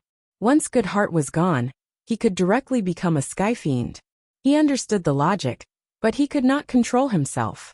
Thinking that it was his good heart, his body began to move on its own. He could not control himself. He took off the necklace around his neck and activated his demonic chi to speed up the chase. After a short while, he finally tracked a faint trace of the Celestial Emperor's aura. Delighted, he immediately flew in that direction. In a short while, he saw more than 10 auras stopping on a floating peak. His heart tightened, and he subconsciously opened his mouth to shout, "Let go of that lady!" As soon as he finished speaking, the tallest figure paused, turned around and waved his hand. "Hey boss! Good Heart! Are you alright?" Before he finished speaking, he suddenly stepped on something. Looking down, he found that it was an immortal. Subconsciously, he looked around and found that something was wrong. Why were there more than 10 people lying on the ground? Why were there a few hanging on the tree? Why did the person Shening was stepping on look so familiar? What exactly was going on? What happened in the last quarter of an hour? Degree, Good Heart. This was Good Heart. Was he mistaken? You're alright? Subconsciously he looked at her. She was alright. She did not lose an arm, did not break a leg, her hair was not messed up, except that her clothes were a little gray and ugly. Oh, that was because she did not look good in the first place. I'm alright. Shening tilted her head, suddenly remembering something. Oh, right, just as he was about to ask about the situation of the others, the person beneath his feet seemed to have heard something shocking, and he immediately started struggling like a zombie. You are Lan, Celestial Emperor Lan Hua, aren't you? He seemed to want to turn around, but just as he moved, Shunning stepped on him again. He could only turn his head with all his might, trying to look at Lan Hua. Lan Hua frowned and looked at the person on the ground, who was beaten beyond recognition. Who is this pighead? Shunning thought for a moment, then said, the person who called himself your gay friend. What good chicken oil. Celestial Emperor, it's me. The pighead tried his best to hide his disfigured face, and moved closer to Lan Hua. I'm Chu Xian, Master. You're still alive, that's great, Master. Oh, so they're master and disciple? Shunning paused and subconsciously retracted her foot. She turned to look at the person beside her. Hey, what are you talking about? I've never had any disciples before. Lan Hua frowned. Mas, Celestial Emperor. Chu Xian became even more agitated. He stared straight at Lan Hua and said, I'm really Chu Xian. I'm the Chu Xian from 70,000 years ago, of Shutai Peak.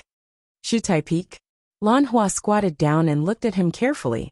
After thinking for a long time, he said seriously, I don't know you. Chu Xian. Shunning. She seemed to have heard something shattering. Chu Xian's originally purple face turned pale. It was as if he had lost all his life. His body trembled and he said after a while, Chu Xian knows. I'm not fit to be your disciple. I didn't dare to in the past, and now even more so. I was deceived by others in the past. I'm really sorry. I don't expect you to forgive me. I just beg you to give me a chance to redeem myself. As if he couldn't hold it in anymore, his tears flowed down and covered his face. Damn, he looked even uglier now. Even if you kill me with your own hands, I will not complain. Oh, what a deep feeling. Shunning looked at Lan Hua again. Why are you looking at me like that? Lan Hua felt goosebumps all over his body. He turned to glare at her, and took a step back in disgust. I really don't know him.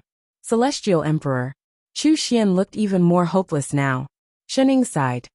Well, we'll talk about flirting later. Who's flirting? Speak clearly.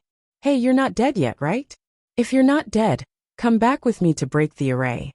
It was almost lunchtime, and Chef was still trapped in the array. That's right. Lan Hua thought of this as well. This was not the time to talk about this. He forgot to ask Shunning how she managed to escape. You have to go back. Chu Xian looked at her in disbelief. Did the Celestial Emperor want to save that ungrateful Chang'e? Why? Shunning, who had not eaten yet, looked at him coldly. Do you have a problem with that? Images flashed across Chu Xian's mind. His entire body trembled, and his pig head trembled. He subconsciously hid behind Lan Hua. No.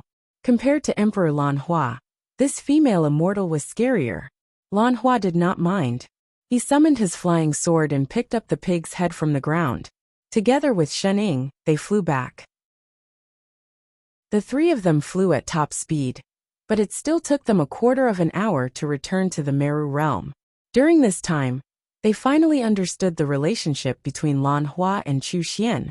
70,000 years ago, Chu Xian and Chang'e were immortals from Yunza continent's Shutai Peak. Both of them were mystic immortals. Because they were itinerant cultivators, their cultivation techniques were not very good. That caused Chu Xian to have problems during his heavenly tribulation. At that time, Lan Hua had not become a demon.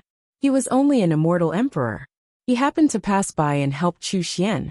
He even gave them cultivation techniques that suited them. They had only met once, but Chu Xian already saw Lan Hua as his master.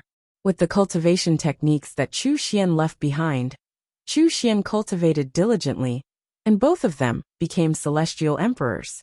Later, when they heard that demons were causing trouble, Chang'e invited Chu Xian and the other celestial emperors to eliminate them.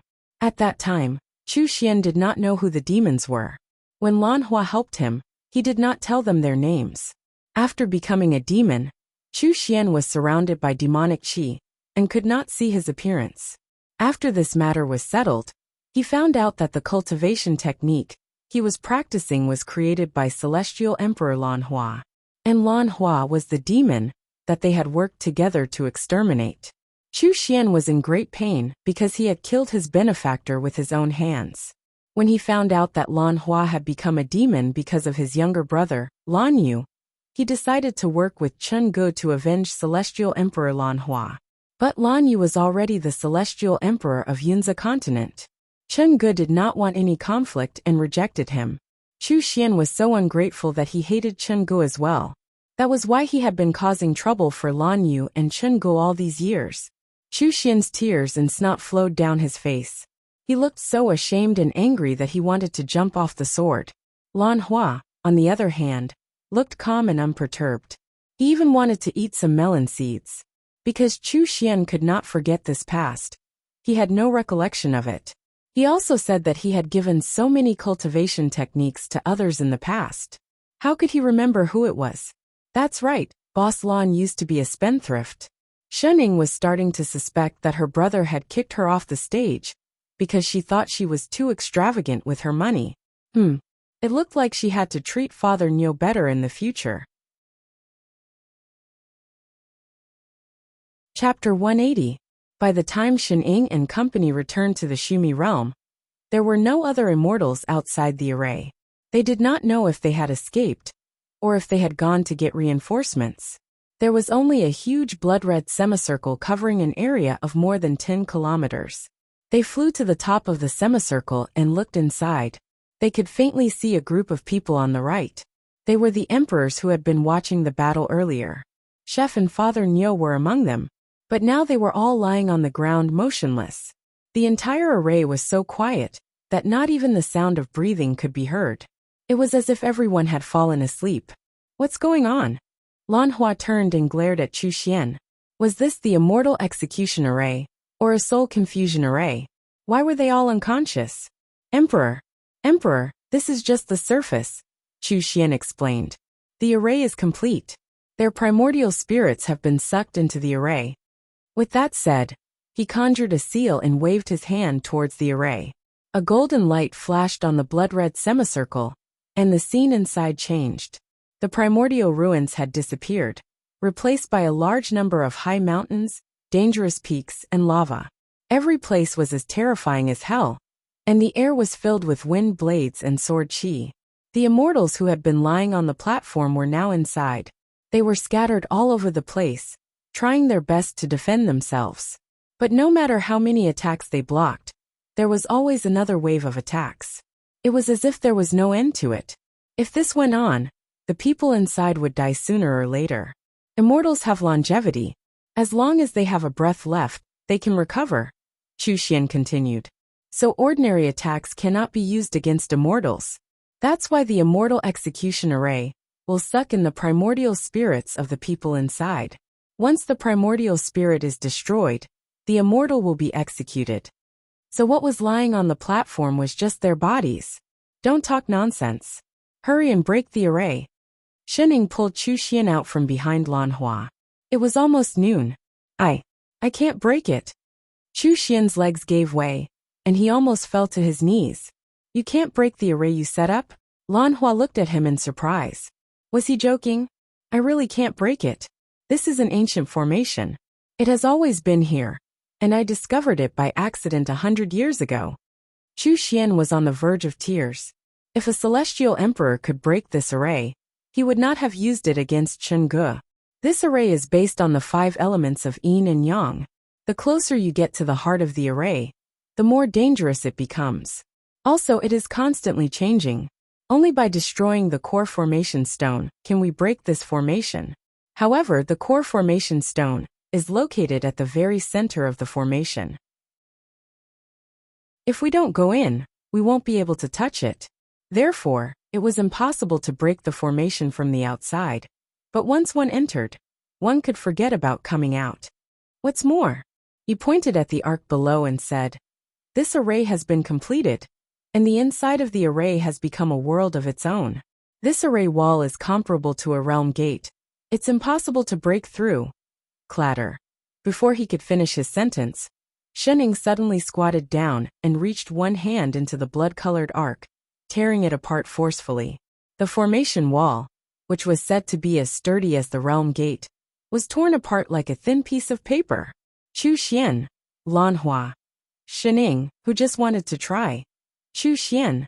This must be a fake immortal vanquishing array.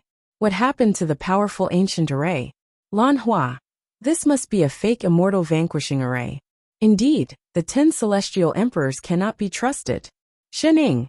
This must be a fake immortal vanquishing array. I've seen the investiture of the gods for nothing. Didn't they say that only the 4 sages could break it? Sigh, if I had known, I would not have brought boss's gay friend over. I would have let them continue flirting. Cough. Well, help me find chef's position.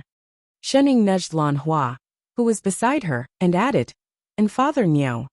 Lan Hua looked at the opening in the array, speechless. Then, he lowered his head and began to look for chef. There.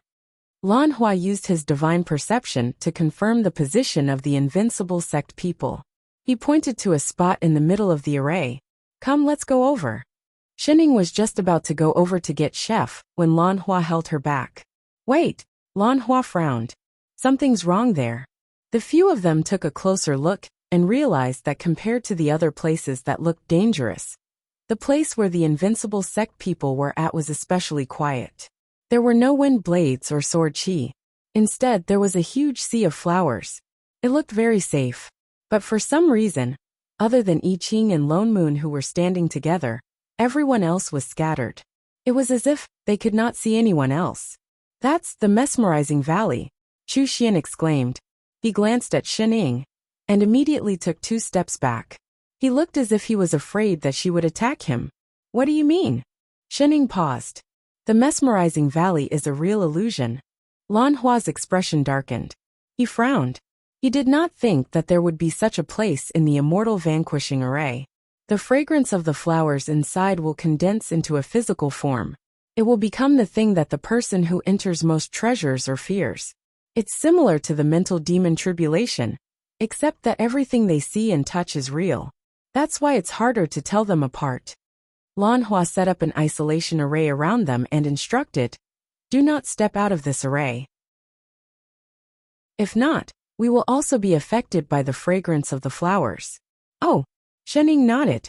Lan Hua flew in through the opening on his sword. At that moment, I Ching and Lone Moon, who were in the mesmerizing valley, realized that something was wrong. They looked around. What's going on? Where are Yu Hong and the others? They were all together earlier. But the moment they entered the sea of flowers, they were the only 2 left. There was nothing but white fog in front of them. I can't sense their auras. I Ching shook his head. Lone Moon's expression darkened. There must be something wrong with this sea of flowers. Be careful. I Ching nodded. Suddenly, he paused and looked straight ahead. That's Master. In the vast expanse of whiteness, a familiar figure slowly walked out. Shening, you're finally here. This is 2. Lone Moon took 2 steps forward, but I Ching grabbed him. Wait. What? Lone Moon paused and turned to look at him. Suddenly, he thought of something and stopped. What's wrong with you guys? Why are you all standing there like idiots? Shening waved at them. Hurry, follow me out. This array is very dangerous. As soon as she said that, not only I Ching, but Lone Moon also frowned. Shening, do you know the way out? Lone Moon asked. Of course. How else am I going to save you? Shening rolled her eyes. Where's the way? It's over there. Hurry, follow me. We'll get out if we walk along the east side. The 2 exchanged a look. Suddenly, they raised their swords at the same time and rushed toward Shening. Without hesitation, they waved their swords at her. Where did this monster come from? Her impersonation is so unprofessional. When did Shening remember to pass by? How dare she impersonate Master with such poor acting skills? In the past 4 years, she has never walked back even when she went to the back mountain to water the plants. How dare she say that she knows the way out? In an instant, thousands of sword beams filled the entire sea of flowers. The Shening was cut into thousands of pieces. She turned into a pile of twigs that fell to the ground. Not far away, Chu Xian, Lan Hua, Shening, who had just landed. Mother asterisk her. Although the 2 of them were fine, why was she feeling so upset? Chapter 181. Well, cough. Lan Hua coughed. It's a good thing you're not affected by the illusion. Shening, haha. She suddenly did not feel like saving them. Who's there? The two of them stopped their swords and turned to look at the three people not far away. Their expressions changed again. Humph, you still don't want to give up. You actually created three people this time. Lone Moon snorted coldly and was about to rush over with his sword. Wait. I Ching immediately pulled him back. Ask them first. With that said, he stepped forward and scanned the three people in front of them. Then he said to Shening, Master, what do you want to eat for lunch? The corner of Shen Ying's mouth twitched. She glanced at Father Niu, gritted her teeth and said, Immortal. Crane. I Ching. Lone Moon. Alright, this one was real. Where did you go? Why are you so late? Lone Moon heaved a sigh of relief and walked over. He looked at Chu Xian, whose face was swollen and bruised. He was surprised to see Lan Hua. Why is he here too? They're good friends reuniting. Shening explained casually. What chicken oil? Lan Hua was confused. Thinking of the current situation, he did not ask further. He pointed at the sea of flowers and said, This is the Heart Captivation Valley. These flowers can create illusions. Your other disciples are inside. We have to save them quickly. If they stay too long, they won't be able to get out. Their expressions darkened. I Ching said directly, Tell me where they are. 30 feet southwest and east. Lan Hua had already memorized their positions when he was in the air. He immediately pointed in the direction of the disciples. Time is tight. We'd better split up and save. Before he could finish speaking, I Ching suddenly turned and waved his sword. There were a few dragon roars, and a huge burst of sword chi exploded. Tens of huge dragons formed from sword chi roared and rushed in all directions. Everywhere they passed, flowers and grass were uprooted. Soil flew everywhere, and the ground was cut. In a short while, apart from the 5 directions that they had deliberately avoided, the entire sea of flowers had turned into a pile of mud. Thank you. I Ching kept his sword and bowed. Chu Xian. Lan Hua. This kind of sword aura. It was AF * King Young Emperor. Are you kidding me? What on earth happened in the immortal world during these years of cultivating the fiendish Tao? Shen Ying and Lone Moon, on the other hand, walked in the direction of the disciples as if they were used to it. With the sea of flowers destroyed, they naturally woke up from the illusion. Next, how do we break this array? Lone Moon asked. Although they were already safe, there were still many people trapped in other places. They couldn't just leave them to die. Moreover, they were all in the primordial spirit state. If they did not break the formation, they would not be able to return to their bodies. Shening tilted her head and looked at the pig head behind her. Chu Xian shuddered and hurriedly confessed. Well, actually, the Heart Captivation Valley is also in the center of the Immortal Execution Array, so the Heart Array Stone should be nearby. He really did not expect these people to solve the Obsession Valley so quickly. It seemed that even if they didn't come in, this array wouldn't be able to trap them. Then let's go and find the Heart Formation Stone. Lone Moon said a few words to Yu Hong and the others, then set up an array to prevent them from getting separated. Then, he turned and led the group into the white fog. That's right. Shening had just taken 2 steps when she remembered something. She turned to Lan Hua and said, Boss, bring the necklace back. It felt weird to keep emitting black smoke. Lan Hua hesitated. Was she worried that everyone would recognize him as a demon when they woke up? Suddenly, he felt a warmth in his heart.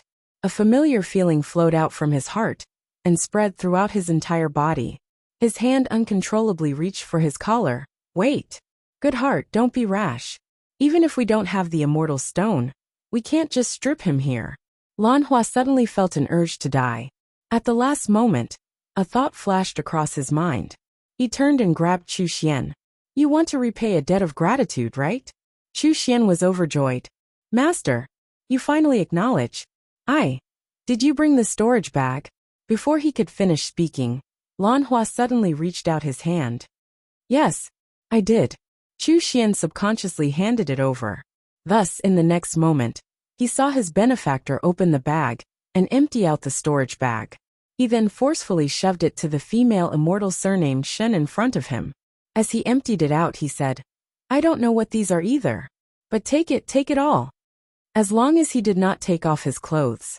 Oh, So boss can use it like this. Lone Moon's eyes flashed. He took out an empty storage bag and handed it over. Come Shening. Use this to keep it. I Ching. The disciples. Chu Xian. His heart hurt, but he could not say it out loud. He had to admit that the celestial emperor was indeed rich. Lan Hua searched for nearly an hour before he emptied Chu Xian's bag of treasures. Emperor. Celestial emperor.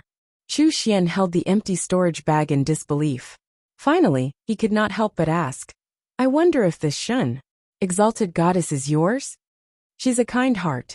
Can't you tell? Kind heart? He subconsciously held his swollen pig head. Are you sure she's a kind heart, and not a demon heart? The few of them walked into the white fog. Without the flowers, they did not encounter any danger. After walking for about 15 minutes, Lone Moon, who was the only one who was proficient in array formations, suddenly stopped. The eye of the array should be in front of us. He pointed in front of them. I Ching conjured a wind seal. Immediately, a strong gust of wind blew away the thick fog. A stone platform appeared in front of them. There were all sorts of golden dermic talismans on it. All around it were array diagrams. Red liquid flowed out of the array and seeped into the ground along the diagrams. In the middle of the array sat a man. He was sitting cross-legged with his eyes closed. A wound on his hand was bleeding profusely. Chunga, Lone Moon exclaimed. Why was he here? What's more, it was not his primordial spirit, but his real body sitting in the middle. What's going on? Lan Hua turned to look at Chu Xian. Chu Xian glared at the man in the eye of the array resentfully.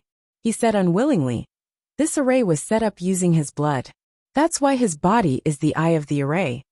If everything went smoothly, he would bleed his last drop of blood here. Only when all the immortal qi in his body dissipated would the array disappear. What's more, Chun Gu had the highest cultivation level in the array. Naturally, he was the best choice. He is now one with the immortal execution array. His body is under the control of the array. His primordial spirit is not in his body.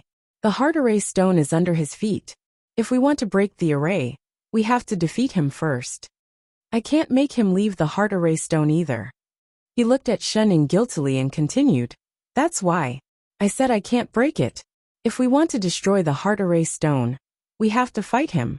One of us will be injured. His life might even be in danger. He is the celestial emperor of Feng Song. You can't bear to injure. Before he could finish speaking, I Ching and Lone Moon had already rushed out with their swords. Without any hesitation, they swung their swords at Chun Gu. The man in the array opened his eyes at the same time. His eyes were unfocused. He fought with the two of them like a puppet. What a great opportunity. I've been wanting to beat this bastard for a long time. Chu Xian. Was he imagining things? Why did these two sword immortals look so excited? Did the people of Feng Song continent all look down on the celestial emperor? Chapter 182. Shening and the rest left the heavens beyond heaven on the second day. When the country emperors woke up, they threw Chu Xian to Chun Gu. This was a matter between the two continents. Invincible sect belonged to the Feng Song continent. Chu Xian setting up the immortal execution array was obviously a provocation to the entire continent. This matter could only be left to Chun Gu, who was also a celestial emperor. Chu Xian did not even struggle. Chun Gu immediately sealed his immortal qi and locked him up. Perhaps because Shening was around, or because he knew that Chun Gu would not dare to do anything to him. After all, he was the celestial emperor of Hechuan. His death could easily lead to an all-out war between the two continents. Although they did not know how Chun Gu would deal with it, he would probably be busy for a while. Lone Moon was different from the various angry country emperors. He had no interest in this kind of political battle. He quickly led the disciples back. Their immortal boat had just reached the entrance of the heavens beyond heaven, when a ray of light flashed by. A figure hurried up to them. Everyone please hold on. It was Chun Gu. He had flown in a hurry, as if he had rushed over at the last minute. He stopped above the 10-direction boat. Sect Master Shen Elders, why didn't you inform me that you were leaving? I could have sent you off. Lone Moon looked at Chun Ji's swollen face. He subconsciously turned his head away and lifted his hand to undo the protective array on the boat. He coughed lightly and bowed. Why did the Celestial Emperor come personally? Everyone here is an old friend. Since you are leaving, I naturally had to send you off. Chun-Gu flew down and looked at the three people in front of him. Out of habit, the corners of his mouth turned up. He wanted to smile, but the wound at the corner of his mouth made a soft sound. He immediately stopped smiling. Lone Moon and I Ching, they turned to look at the sky. They did not know anything. It was all thanks to the two elders that the immortal execution array and the country emperors and I were able to escape. Chun-Gu solemnly cupped his fists full of gratitude. The three of them. They suddenly felt a little guilty. Only then did they realize that he had come alone. Unlike before, when he appeared with a group of immortal officials behind him. Ahem. That the Celestial Emperor is too kind.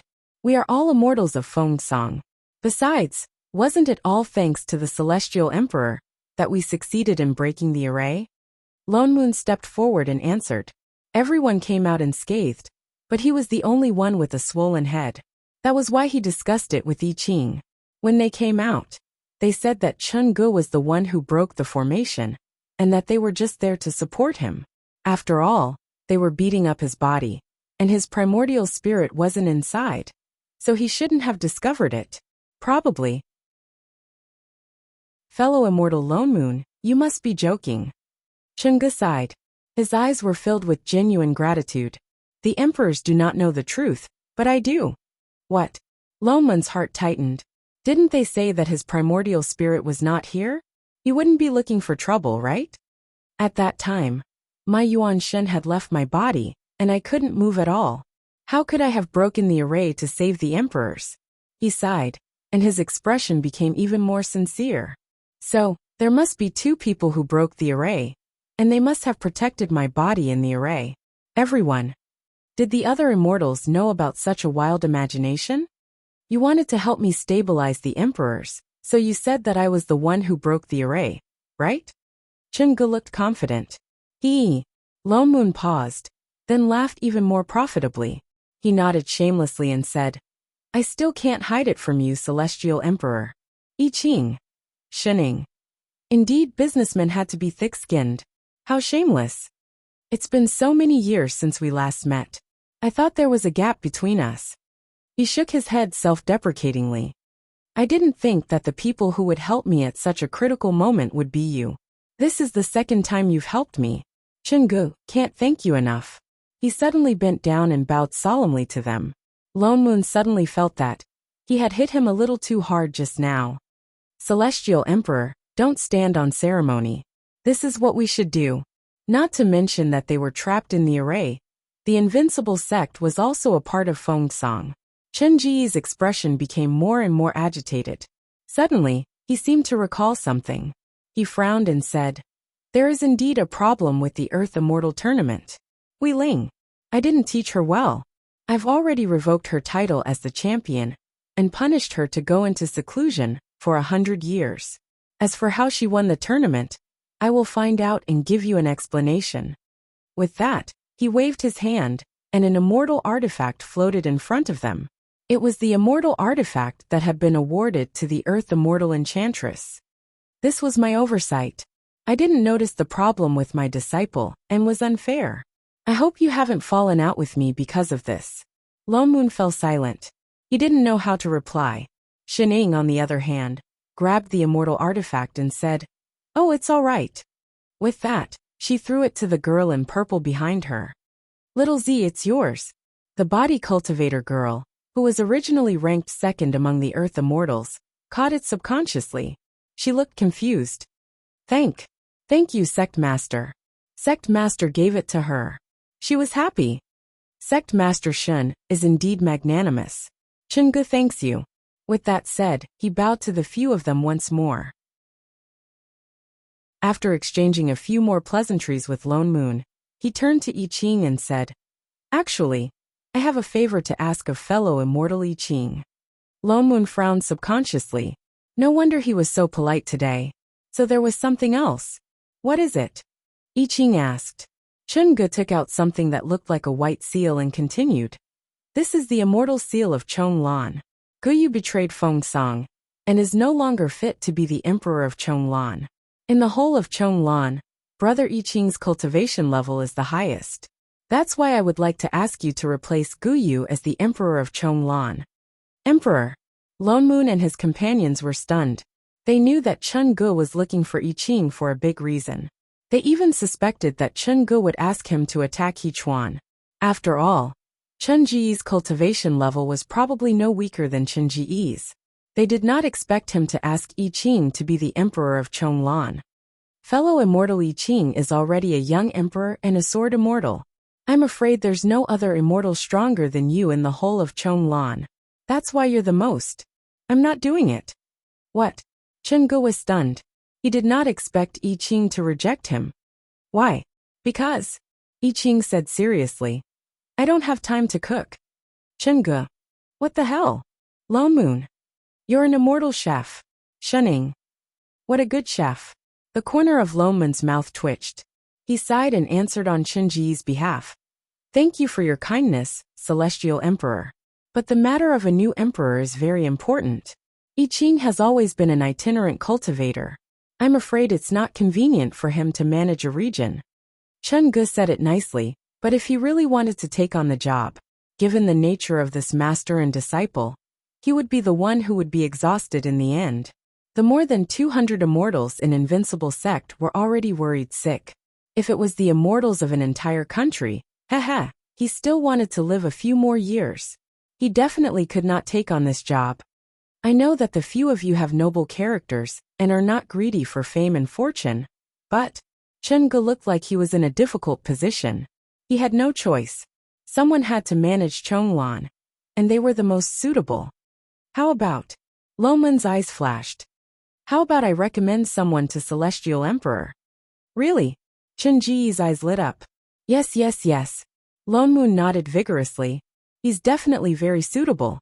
Since fellow immortal Lone Moon recommended someone, I naturally believe him. May I know who he is? He's **** a few kilometers away. Achoo. Sun Shu, who was about to bring his people back, suddenly sneezed. Why did he feel a chill on his back? Chapter 183. 4 hours later, the 10-direction boat finally left the heavens beyond heaven and headed in the direction of Chongzhen. Hey! Lone Moon nudged Shining, who was half curled up on the chair and still chewing on her fruit. What's wrong with you this time? It's not like you. How could you forgive Chungu and his disciples so easily? Was she this forgiving towards people who offended her in the past? Why not? Shining looked at him in surprise. Did he do something wrong? That goes without saying. He looked as if she was suffering from amnesia. What did he do? Loman's words were stuck in his throat. On second thought, Chungu really did not seem to have done anything wrong. Instead, he and I Ching worked together to beat him up. Hui Ling, that little bitch. Don't you hate her? Who said I hate her? You can't be. Lone Moon scanned her from head to toe. Why did he not realize that she had the potential to be a saint before? Did you forget what she said about you in the main hall? She obviously misunderstood your identity and was jealous that you were the only female emperor. That's why she deliberately provoked you. She even used your identity as the Celestial Emperor's disciple to suppress you. I didn't forget. Shining was still as lazy as ever. She poured a cup of green tea on herself, but did not drink it. And in this competition, she cheated in front of everyone. If she did not rely on the person in the necklace, how could my sex disciple lose? Oh, and Loman's eyes widened. Just these two things and you're not angry at all. I am. Then you. Lone Moon was even more confused. Shining turned to look at him, then at the surrounding disciples. Suddenly, she put down the fruit in her hand and sighed. So troublesome. Father Neo, what kind of person am I in your eyes? Her voice lowered and she asked seriously. Lone Moon hesitated. Why did she ask that? Green tea girl did offend me verbally, but I paid her back. She did cheat, but the matter has been exposed. Salted Fish apologized and dealt with. She has already received the punishment she deserved. Isn't that enough? But What do you want me to do? Smash her head? But apart from these two things, what else has she done that has angered both men and gods? If a person cheats in a duel and says some provocative words, and then has to die to atone for his crime, isn't such a punishment a little too terrifying? Shenning narrowed her eyes. I really don't like her. I even hate her fake personality. But just because I don't like her, should she die? In your eyes, am I such a person who will kill someone if they don't agree with me and can't listen to any opposing views? Everyone has the right to hate others, but people can't judge right and wrong based on their own likes and dislikes. Shenning continued, just like salted fish, I know you hated him from the start because of the plot. But did he actually do anything wrong? As an emperor, he tried his best to protect the country emperors. As a master, although he was biased, he was still fair. When he discovered the problem, he corrected it in time and personally punished his disciple. As an old friend, he suppressed the hatred of the country emperors towards Invincible sect, and specially invited us to participate in the Mystic Spirits and Spirits Convention to establish our prestige. Could it be that just because he is the male lead, we choose not to see these things, or think that he has ulterior motives? Father Nyo, when did I become such a narrow-minded, ungrateful scum? There was a dead silence.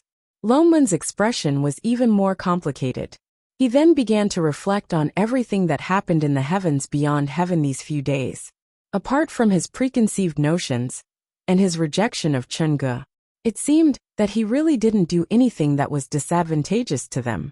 Even from the start, he seemed to be biased towards Invincible sect. Whether it was the joint request of the country emperors or the invitation to attend the Mystic Spirits and Spirits Convention. Although with Shenning around, they were not afraid of all this. But Chungu actually did not know all this. Even about the immortal execution array, he always thought that the two of them were the ones who broke it. So he really did everything he could to help Invincible sect. Although they didn't need it, could they completely deny his kindness just because they didn't need it? Apart from the time Hui Ling offended Shenning and was punished to face the wall, but was released the next day. But at the end of the day, Hui Ling was just being rude. In the modern world, this might not even be considered a crime. She was also a disciple who was going to participate in the competition. It didn't seem wrong to be locked up for only a day. Why did he have to be so unforgiving towards the two of them? He knew very well that it was all because of the plot. Previously, he was afraid that the plot would develop like the original novel. He finally accepted the fact that the plot was completely different from the novel. But now he was being held back by the settings of the characters. Because Chungu was the male lead and Hui Ling was the new female lead, he was biased against the two of them from the start. He thought that they would definitely bring harm to the people around them. This was his stereotype of them. He didn't even like Xiantong at the start. But it was only until Hui Ling appeared that he really let go of his prejudice against her. He was trapped in a dead end, so he couldn't see the reality. He even thought about making the two of them disappear forever. Loman's heart suddenly went cold. He almost stopped falling from the high ground. His heart suddenly cleared up, as if he had broken through the fog that had been bothering him for a long time. Something hidden was exploding continuously. Shenning. Huh? Shenning paused. You're not thinking of killing them, are you? No, I just wanted to make a suggestion. What? Lone Moon suddenly revealed a frightening smile. The next time you want to have a serious conversation with me, can you not choose to do it in the air? Before Shenning could ask, Lone Moon suddenly released a huge burst of immortal chi that he had never seen before. His entire body was like a glowing object, shining with a dazzling white light. The supreme-grade immortal artifact 10 direction boat under his feet suddenly exploded with a loud bang. Holy shit! Shenning lost her balance and fell straight down. Master! Fortunately, I Ching was quick to react. He pulled her onto his flying sword and flew out of the range of the immortal chi. What's going on? He's having an epiphany. Damn! The buff that Father Nyo had gained from this one conversation had not been removed. Where are the others? I think they're having an epiphany too. So he had just cast a group buff. Wait. Shen Ying's expression changed. She subconsciously wanted to run in that direction. Father Nyo, You haven't given me my living expenses. Chapter 184. After this group buff, everyone's cultivation level increased tremendously, especially Siyu and Yu Hong. Both of them became mystic immortals. Father Niu's cultivation level did not change. He still looked like an exalted immortal, but his immortal chi had increased tenfold, reaching the level of a young emperor. Since the heavens beyond heaven was not far away, they turned around and went back to the Emperor Ascension stage. But after this enlightenment, the immortal chi around them seemed to be different. The immortal chi that used to be pure and unruffled now seemed to have a tinge of gold in it. It surrounded everyone, especially Father Niu. If he did not purposely hide it, the tinge of gold would have solidified. I Ching studied it for a long time, but could not figure out what it was that suddenly appeared. Even Feng Ying's system scan could only show that it was harmless. After going back and forth like this, it was already 4 months later when they returned to Invincible Sect. Invincible Sect was still the same. Although they did not have the demonic chi around them to train, they had the support of many Dharma treasures. The disciples' cultivation speed did not slow down, but continued to grow steadily, especially Xian Tong. She was already showing signs of growing immortal bones. Compared to the other disciples, she was very slow, but with the balance of the necklace, she could still cultivate to this level. It was obvious how hard she worked. Roasted Chicken Gal was naturally the happiest. She reported to Lone Moon and created a cave abode at the bottom of the mountain where the immortal chi was thick, so that she could cultivate in peace. Every once in a while, she would go over to check on her. Feng Ying, on the other hand, was hopping mad. He felt like he had a fake girlfriend. 2 months later. Hey, later plant radish in the southeast corner of the back mountain. I've reserved a spot. The biggest pit is there. Lone Moon waved his sleeves and threw a flower pot as tall as a person in front of Shining. In the middle of the flower pot was a green radish. It was rolling its leaves and playing with the stones around it out of boredom. Each stone was aimed in Lone Moon's direction. Unfortunately, they were all blocked by the array outside the pot. Why? Shining finished the last mouthful of rice and looked at the flower pot on the ground. Didn't radish have its own pit in the back mountain? Its previous pit was too far away. Now plant it on the immortal meridian. This way those immortal herbs will grow faster. The immortal herb seeds that Wu Lai and Biao Ting sent over previously had already sprouted, and the 2 celestial emperors were afraid that they wouldn't be able to grow them, so they insisted on giving them 2 immortal veins. Now that the immortal meridian had been integrated into the back mountain, and the array formation had been adjusted, Radish naturally had to switch to another pit. That's so troublesome. Why do I have to go? Shining immediately felt her entire body aching. If you don't go, will Radish stay there obediently? Lone Moon rolled his eyes at her. Why didn't she think about who had spoiled Radish so much? Why was a vegetation spirit with a pure heart becoming more and more like a delinquent? Immortal plants take at least 1,000 years to grow, and at most 10,000 years to grow. If we don't speed up the ripening of the radish, when will we be able to use it to refine pills for money? Shening replied in a small voice. Do we still need to grow grass to earn money? Didn't they earn a lot a while ago? You don't need it? Lone Moon exploded instantly. He stood up and slammed the table. We really don't need it. But you should stop picking people up from the sect. He turned and pointed angrily at Lan Hua, who was sitting on the right. Forget about Xian Tong. What's going on here? Isn't he a demon? Why is he still here? And he's even freaking eating at our table. Do you know that immortals and demons can't coexist? Don't mind the details.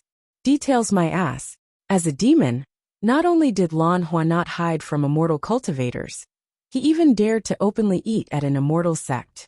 The key was that the entire sect, from the sect master to the disciples guarding the mountain, did not react at all. It was as if this was a very normal thing to do. Flip's table. They were a proper immortal sect, all right. Weren't you the ones who kidnapped me in the beginning? Why did you have to drag me to the heavens beyond heaven? Lan Hua snorted coldly. If not for this, who would want to stay here? Then leave. Lone Moon rolled his eyes at him. First, we didn't kidnap you, and second, we didn't drag you. It's already been a few months. Why are you still here to freeload? Air. Lan Hua stiffened, as if only just realizing that he was already free. He did not know why he was still here and not leaving. Moreover, when it was mealtime, he inexplicably started eating with good heart. But the thought of leaving made him suddenly unable to move. After a long while, he squeezed out an excuse. My good heart is here. Of course I can't leave. What if something happened to her? Bullshit. Lone Moon glared at him. Weren't you very happy when you left? Who was the one who hid in the willow forest back then? Alright, Dad wins. Lone Moon glanced at the two good-for-nothings on the table. After a long while he said word by word. Our invincible sect does not keep useless people. If you stay you have to do things. Including the mascot. Understand? Yes. The two nodded perfunctorily and continued to eat calmly, not caring whether the bowls were empty or not. Seeing that the two still did not move, Lone Moon's mouth twitched. Yu Hong, call back the disciple who went to the immortal city to buy vegetables. As soon as he finished speaking, the person who was still eating stood up immediately. Don't worry, Father Nyo. Leave the radish to me. I will definitely grow it to wealth, to standards, and to characteristics. With that said, with a swoosh, she picked up the flower pot on the ground and went to the back of the mountain. Lone Moon then turned to look at the person who was left alone beside him. I'm going to do things too. Lan Hua immediately raised his claws. So as an all-rounder, the former celestial emperor Lan Hua. In the short span of a day, he was watched by Lone Moon to set up a protective mountain array, as well as hundreds of arrays all over the sect. He refined 3 batches of regular pills and 2 immortal artifacts. He was completely exhausted. Only when he lay on the bed did he remember something. Wait, the person watching him was not that pervert I Ching. Why did he have to be so obedient? Late at night, a round white ball of fur passed through the front hall and went straight in a certain direction in the side hall. It stopped outside the window of a small independent building. It jumped onto the windowsill, its 2 furry tails hanging below the windowsill. The little white animal gently opened the window. Its black eyes turned and carefully scanned the inside of the house. Suddenly, it fixed its eyes on a wooden table not far away. Its eyes immediately widened, and it let out an excited cry. Coo! Just as it let out a cry, it immediately covered its mouth with its front paw. It panted soundlessly and looked around cautiously. After a while, as if seeing that no one had discovered it then stretched out a slender tail towards the direction of the wooden table. There was only one lamp on the table. At this time, it had already burned out. It looked like it was made of jade.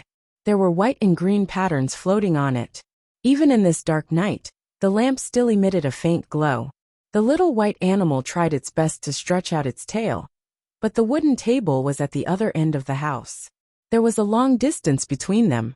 It could not reach at all. It seemed to be a little anxious. One of its tails swayed back and forth impatiently. After a while, it seemed to have thought of something. Suddenly, it spoke the human language and softly chanted a spell. For a moment, its originally fat tail began to thin and elongate. It was a full 2 times longer than before, and had successfully reached the wooden table. However, it was still not enough to roll up the lamp. Only the fine fur on its tail could reach a little bit of the lamp wall. Half of its body had already crawled through the window. Seeing that it still could not reach the lamp, its entire fur trembled. It simply stretched out its other tail and opened its mouth to bite down hard on the tail. Red blood immediately gushed out and flowed onto the tail. The other tail also began to stretch and elongate, even longer than the previous one. The little white animal was so happy that it forgot to stop its bleeding. It directly extended its long tail towards the lamp and was about to reach it. Shining, who was sitting at the table. In the next moment, she reached out and silently moved the lamp in the center of the table an inch further. It's hot, Shining explained in a serious manner. White Fur was shocked. The fur on its body instantly stood up. A female voice sounded. Why are you here? Since when was there someone in the house? It actually did not notice at all. The little white animal's face was full of panic. It seemed to have thought of something and suddenly bared its teeth at her fiercely. Give me the lamp. With that said, there was a flash of red light on its body. Its two tails once again grew wildly. Together with Shenying's hand, they wrapped around the lamp layer by layer. It turned around and wanted to escape through the window. It pulled with all its might, wanting to drag the person and the lamp away.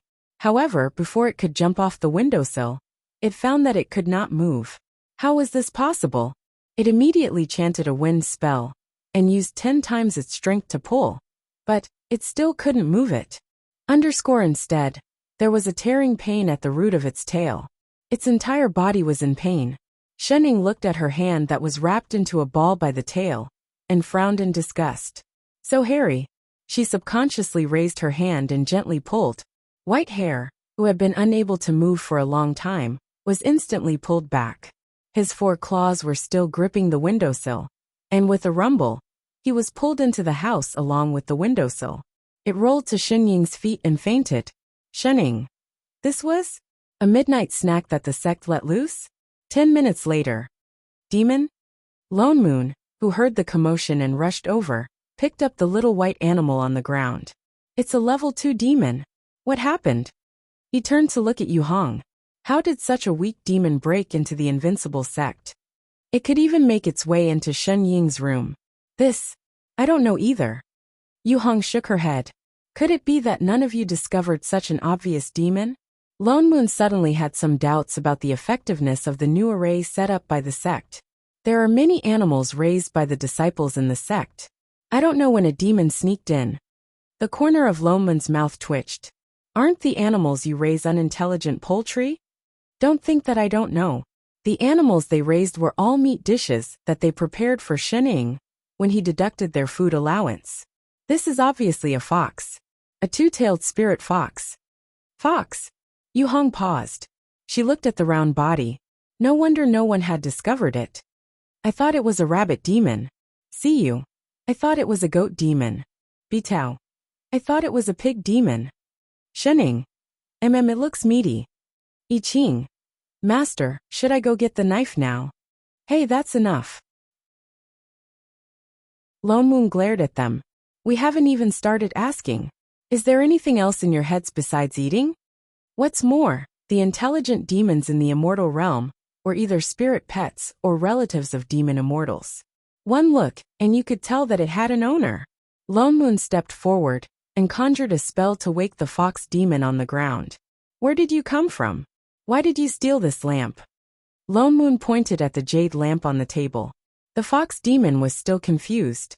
It shook its head and looked at the lamp on the table. Its eyes widened. Lamp. It suddenly pounced on the jade lamp. Its 2 front paws were wrapped tightly around the lamp. Before it could pick it up, it screamed and released its paws. The fur on its front paws turned yellow, and a burning smell wafted through the air. Shenying. I already said it's hot. Do you want to braise it? Steaming it would be better. Lone Moon frowned. He trapped the fox demon within a 1-meter radius and asked again. Tell me the truth. You're a fox demon with a wind spirit root. Why did you steal this lousy lamp? The fox demon seemed to have finally understood its situation. It looked at the group timidly and curled up into a ball. It did not answer, but kept glancing at the lamp on the table. You don't want to tell me? Lone Moon's expression darkened. If you don't want to tell me, I'll talk to your owner. With that said, he conjured a spell and waved it at the fox. Whether it was a spirit pet or a demon immortal's relative, all demons in the immortal realm that had not become immortals had a contract to prevent them from being accidentally hurt. It was not difficult to find out which fox it belonged to. The white fox shuddered. It seemed to have seen through Lone Moon's plan. It hurriedly cried out, No, this has nothing to do with my owner. I came to steal the lamp myself. Don't look for him. Then what's the point of stealing this lamp? Its voice grew weaker and weaker. It trembled even more, but it could not come up with a reason for a long time. Yu Hong, go to the back hall and call Lan Hua over. Lone Moon could not be bothered to listen to the fat fox. He turned and instructed Yu Hong. This lamp was one of the immortal artifacts that Lan Hua had taken out previously. He did not know what it was, so he left it in Shenying's room for her to use as a light source. Now it seemed that this lamp had other uses. This is the spirit convening lamp, Lan Hua explained. Spirit convening lamp? What did that mean? It's used to gather remnant souls, Lan Hua said nonchalantly. It's not usually used. Unless someone's soul is missing, then they would need this lamp. But this lamp can only gather remnant souls of mortals. If an immortal is seriously injured, his soul cannot be summoned back. At most, he can summon back a part of his primordial spirit. There's actually an immortal artifact that can repair souls. Lone Moon was a little surprised. Souls were hard to repair once they were scattered. Mortals' souls were especially fragile. If they were scattered, they would turn into ashes. There was actually a lamp that could repair souls. Who said this was an immortal artifact? Lan Hua looked at her like she was a country bumpkin. Not an immortal artifact? Then what was it? I found this in the Yufeng Immortal Domain. It's an authentic 10 Directions divine artifact. Shening. Lone Moon. I Ching. You even have a divine artifact. What else have you not given to Shening? Haha. So Shening has been using this divine artifact as a light source all these days. The quality of this 10 Directions divine artifact is too uneven, isn't it?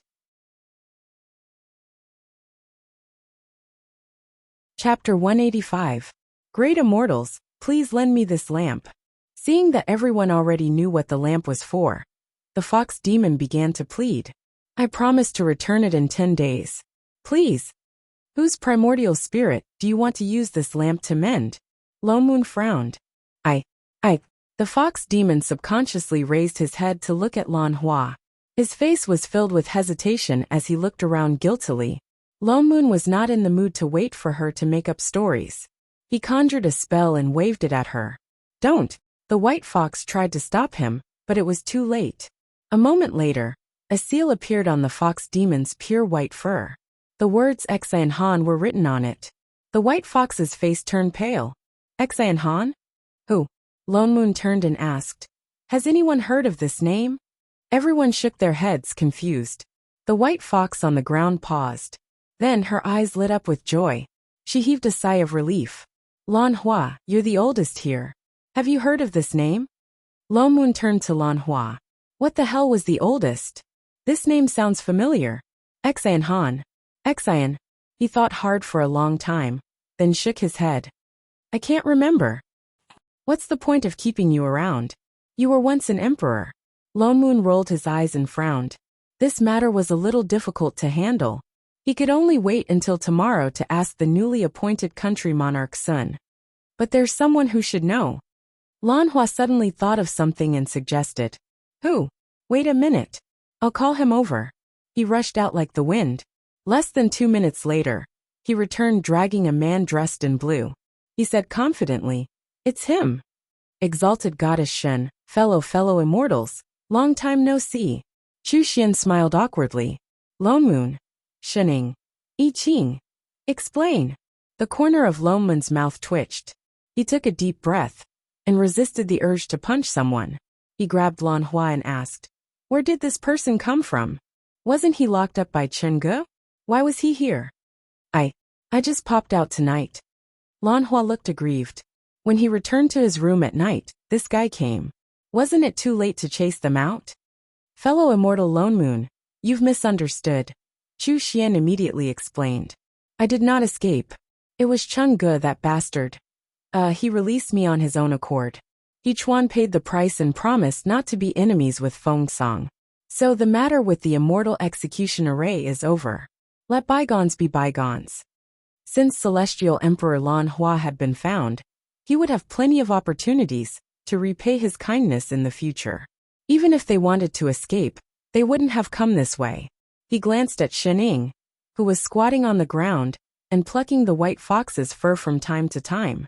Instinctively, he hid behind Lan Hua, his body aching. So, Lone Moon's face was still full of disdain. He turned to glare at Lan Hua.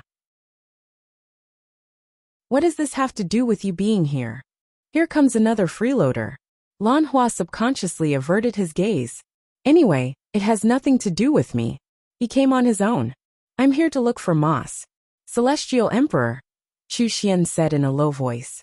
That day in the Meru realm, there were many things I did not have time to say So? How long do you intend to stay here? 2-3 days? Or a few months? It depended on the celestial emperor. Get lost. The two of them shouted together. Lan Hua. Chu Xian. Did they think the invincible sect was a shelter? Why did they all come here? It was not enough for a demon to come here. Now they had to deal with a celestial emperor from a hostile continent.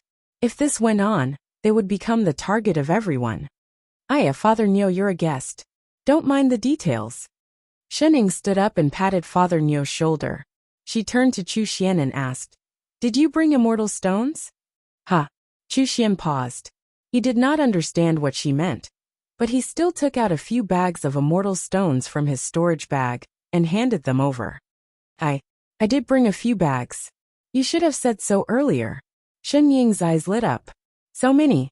She hurriedly took the bags and handed them all to Lone Moon. Lone Moon's expression softened a little. Ahem, not tonight. You must leave tomorrow. On account of the accommodation fees. Chu Xian. Why did he feel like he was being robbed? Xian Han. Chu Xian, who knew about the fox demon, was shocked. Of course I know her. Isn't that Yishui? Yishui continent? Lone Moon was shocked too. Is Xian Han the name of the Yishui celestial emperor? That's right. Chu Xian nodded. Don't you know? Wasn't this common knowledge in the immortal world? The new immortal team expressed that they really did not know. Yishui is Xian Han's territory. Chu Xian nodded and looked at the fox demon on the ground. He frowned and said, But he's a strange person. He's cold and hard to get along with. He doesn't interact with people from other continents. I've only seen him a few times. Among the 10 celestial emperors, only Chen Ge, that smooth talker, is on friendly terms with him. So this fox was the celestial emperor's spirit pet. Lone Moon looked down at the round little animal on the ground. No wonder it could grow to such a size. Since you're the celestial emperor's spirit pet, what's the point of stealing the spirit convening lamp? Lone Moon continued to ask. The fox demon was still curled up into a ball, with no intention of answering. If you don't tell us, we'll have to send you to the heavens beyond heavens and ask Celestial Emperor Xian Han in person. No. The white fox panicked. Suddenly, it pounced at Lone Moon, trying to break out of the array. But it was just a little fox demon that could not even transform. How could it possibly break out of Lone Moon's array? In an instant it was bounced back, and its body was charred by the array. The white fox was roasted black, and it was completely sprawled on the ground, unable to move. It could only let out a series of low whimpers. Lone Moon conjured a sleeping spell to make the fox demon faint. Since it was the Celestial Emperor's spirit pet, he could not hurt it too badly. No matter why it stole the lamp, he would find out once he asked Xian Han. It looks like we won't be able to get an answer anytime soon, Lone Moon instructed. Yu Hong, lock the fox demon in the array at the back of the mountain. Yes, we'll find a time to send it back to Yi. Wait. Halfway through his sentence, his expression darkened. Shening, put down the fox's claws. I told you not to eat them. Che your ass. Are you from Guangdong? Wait. Not even your tail. Damn it. It looked like he had to send this fox, that could not transform away as soon as possible. Immediately. Father Niu and I Ching had gone to the heavens beyond heavens to send the fox. They were in such a hurry, because the fox demon had gotten into trouble again in the middle of the night. It wanted to escape, but it triggered the Meridian Protection Array at the back of the mountain, and became a roasted fox. If Radish had not been nearby and fed it a few immortal herbs, it would probably have died. This fat fox was too troublesome, but it refused to say anything. To prevent it from tormenting itself to death, Lone Moon had no choice but to head to the heavens ahead of time. He did not know Celestial Emperor Yi Water's personality. To prevent any accidents, he dragged I Ching along. Without the two parents around, the entire invincible sect was completely free. They stopped working and planting immortal herbs. The entire sect began to study the 101 ways to cook for the sect master. Shening was hesitating about whether to organize a cooking competition or something when the fox demon that Father Niu had taken away suddenly returned. And with a splat, it fell into the courtyard of the back hall, smashing through the roof and falling straight into the big pot that chef did not allow anyone to touch. Shening! Everyone outside the house. So it wanted to be an ingredient? It really was a fox with a goal. Just as Shening was thinking about whether to grant it its wish, the whole fox suddenly climbed out of the pot. Its two claws hooked onto the corner of her clothes. With an anxious female voice, it said, "Sect Master Shen, your disciple has been taken away by a demon immortal." This was a pig demon, right? What happened? Lan Hua was the first to react. He picked up the fox demon from the ground. "How did you come back?" "And it was alone." "Where are the others?" We met a demon immortal on the way." The fox demon trembled and said in a panic, "They fought, and were taken away. They saw that I was also a demon, so they did not touch me."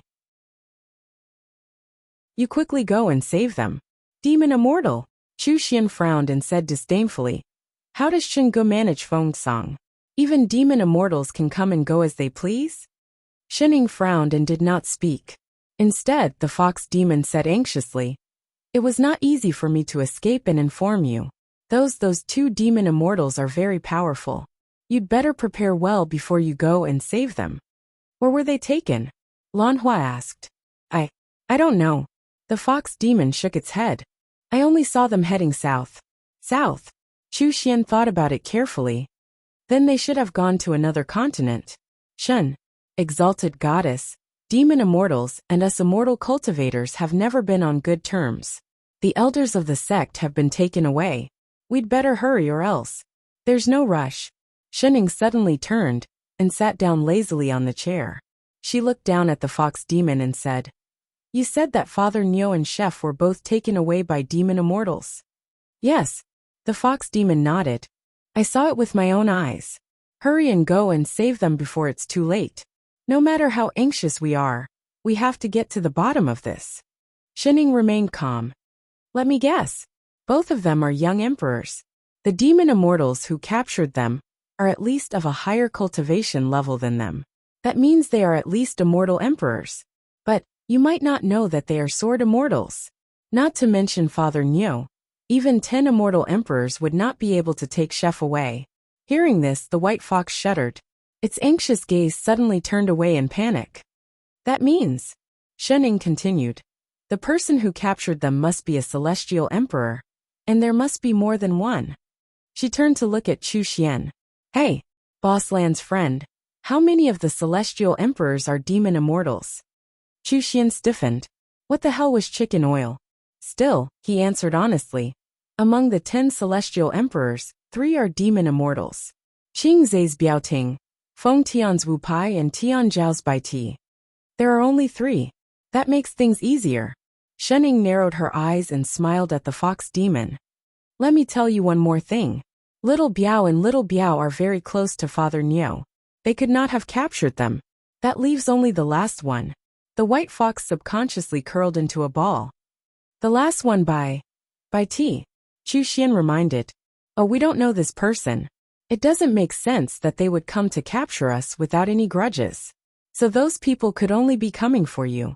She looked down at the fox demon and continued. "A group of demon immortals came specially to find you. They could have captured Chef and Father Niu, but you managed to escape.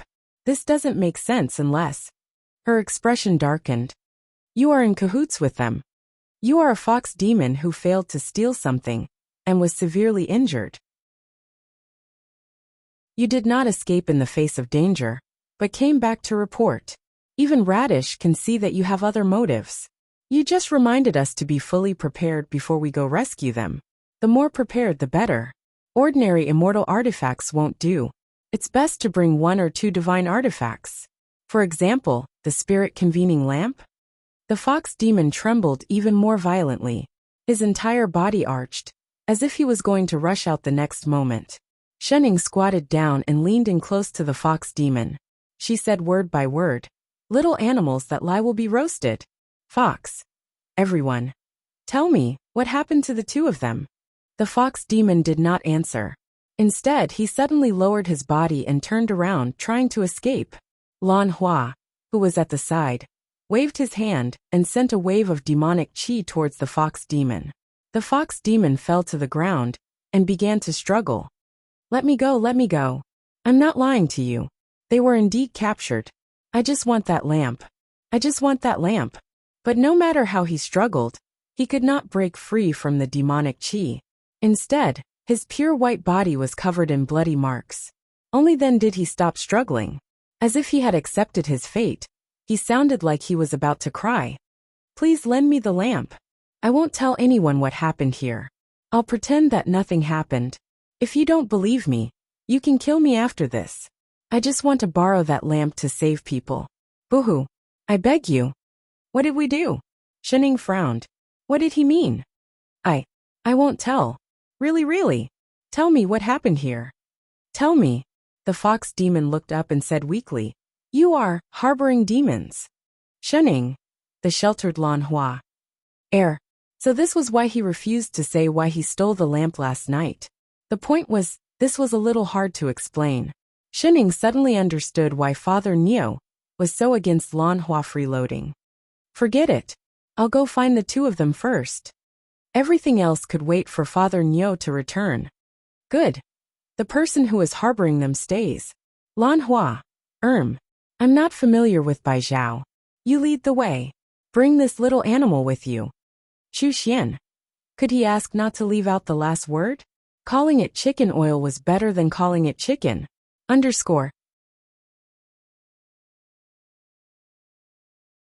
Chapter 186. Feng Tian, Feng Wan Palace. In the main hall, a blue-robed blackbird paced back and forth in front of the boxes filled with seeds, occasionally asking questions of the immortal officials beside him. These are the newly found immortal herb seeds. Yes, Emperor. There are a total of 375 types, 100 of each. They are all high-grade immortal seeds, specially grown on the immortal meridian. I guarantee that they will sprout within 2 days. Blackbird nodded. Have you checked them? Are you sure there are no bad seeds? I've checked them 10 times. Check them again before we leave. He frowned. We're sending them to the exalted goddess. Not a single seed can go wrong, understand? Yes, Emperor. Also change this box. The ordinary spirit sealing box can only seal immortal chi. Change it to one made of black immortal wood. Yes. Oh yes, did you deliver the immortal meridian we talked about? Add another one this time. If it sprouts but doesn't mature, it will be terrible. Yes. Oh yes, bring the immortal aura too. It will grow faster. Yes. Be careful on the way. Don't damage it. Use your immortal chi to protect it. Forget it, I'll deliver it. I don't feel at ease. Blackbird waved his hand and kept all the boxes of seeds into a jade storage box. He picked it up carefully and prepared to leave. An immortal official hurriedly ran in. Emperor Tensh's emperor by requests an audience. Bai Ti. Blackbird paused. Why is he here? He even chose to deliver the seeds to the exalted goddess. Frowning, he handed the jade box to the immortal official beside him and instructed him to deliver it to the invincible sect today. He waved his hand to invite the person outside in. Emperor Blackbird. A moment later, a man dressed in a long green robe with golden embroidery walked in. His face was covered with a snow-white beard, but his voice was as loud as a bell. It's been many years. I wonder how you've been, Emperor Whitetail. Blackbird smiled courteously. What brings you to my Phoenix Palace today? Although they were both demons, the Fengtian continent was mostly made up of flying beasts, while the Tenzhou continent was mostly made up of land beasts. The relationship between the two continents could not be considered good, but it was not bad either.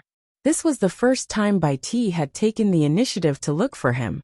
We are both from the demon clan. It is only right that we interact more. Bai Ti smiled even more warmly. That's it. Wu Hong's expression did not change as he exposed him. Did Emperor Bai really come here just to catch up with me? Is there nothing else? Monarch Blackbird is indeed quick-witted. The smile on Bai Ti's face froze.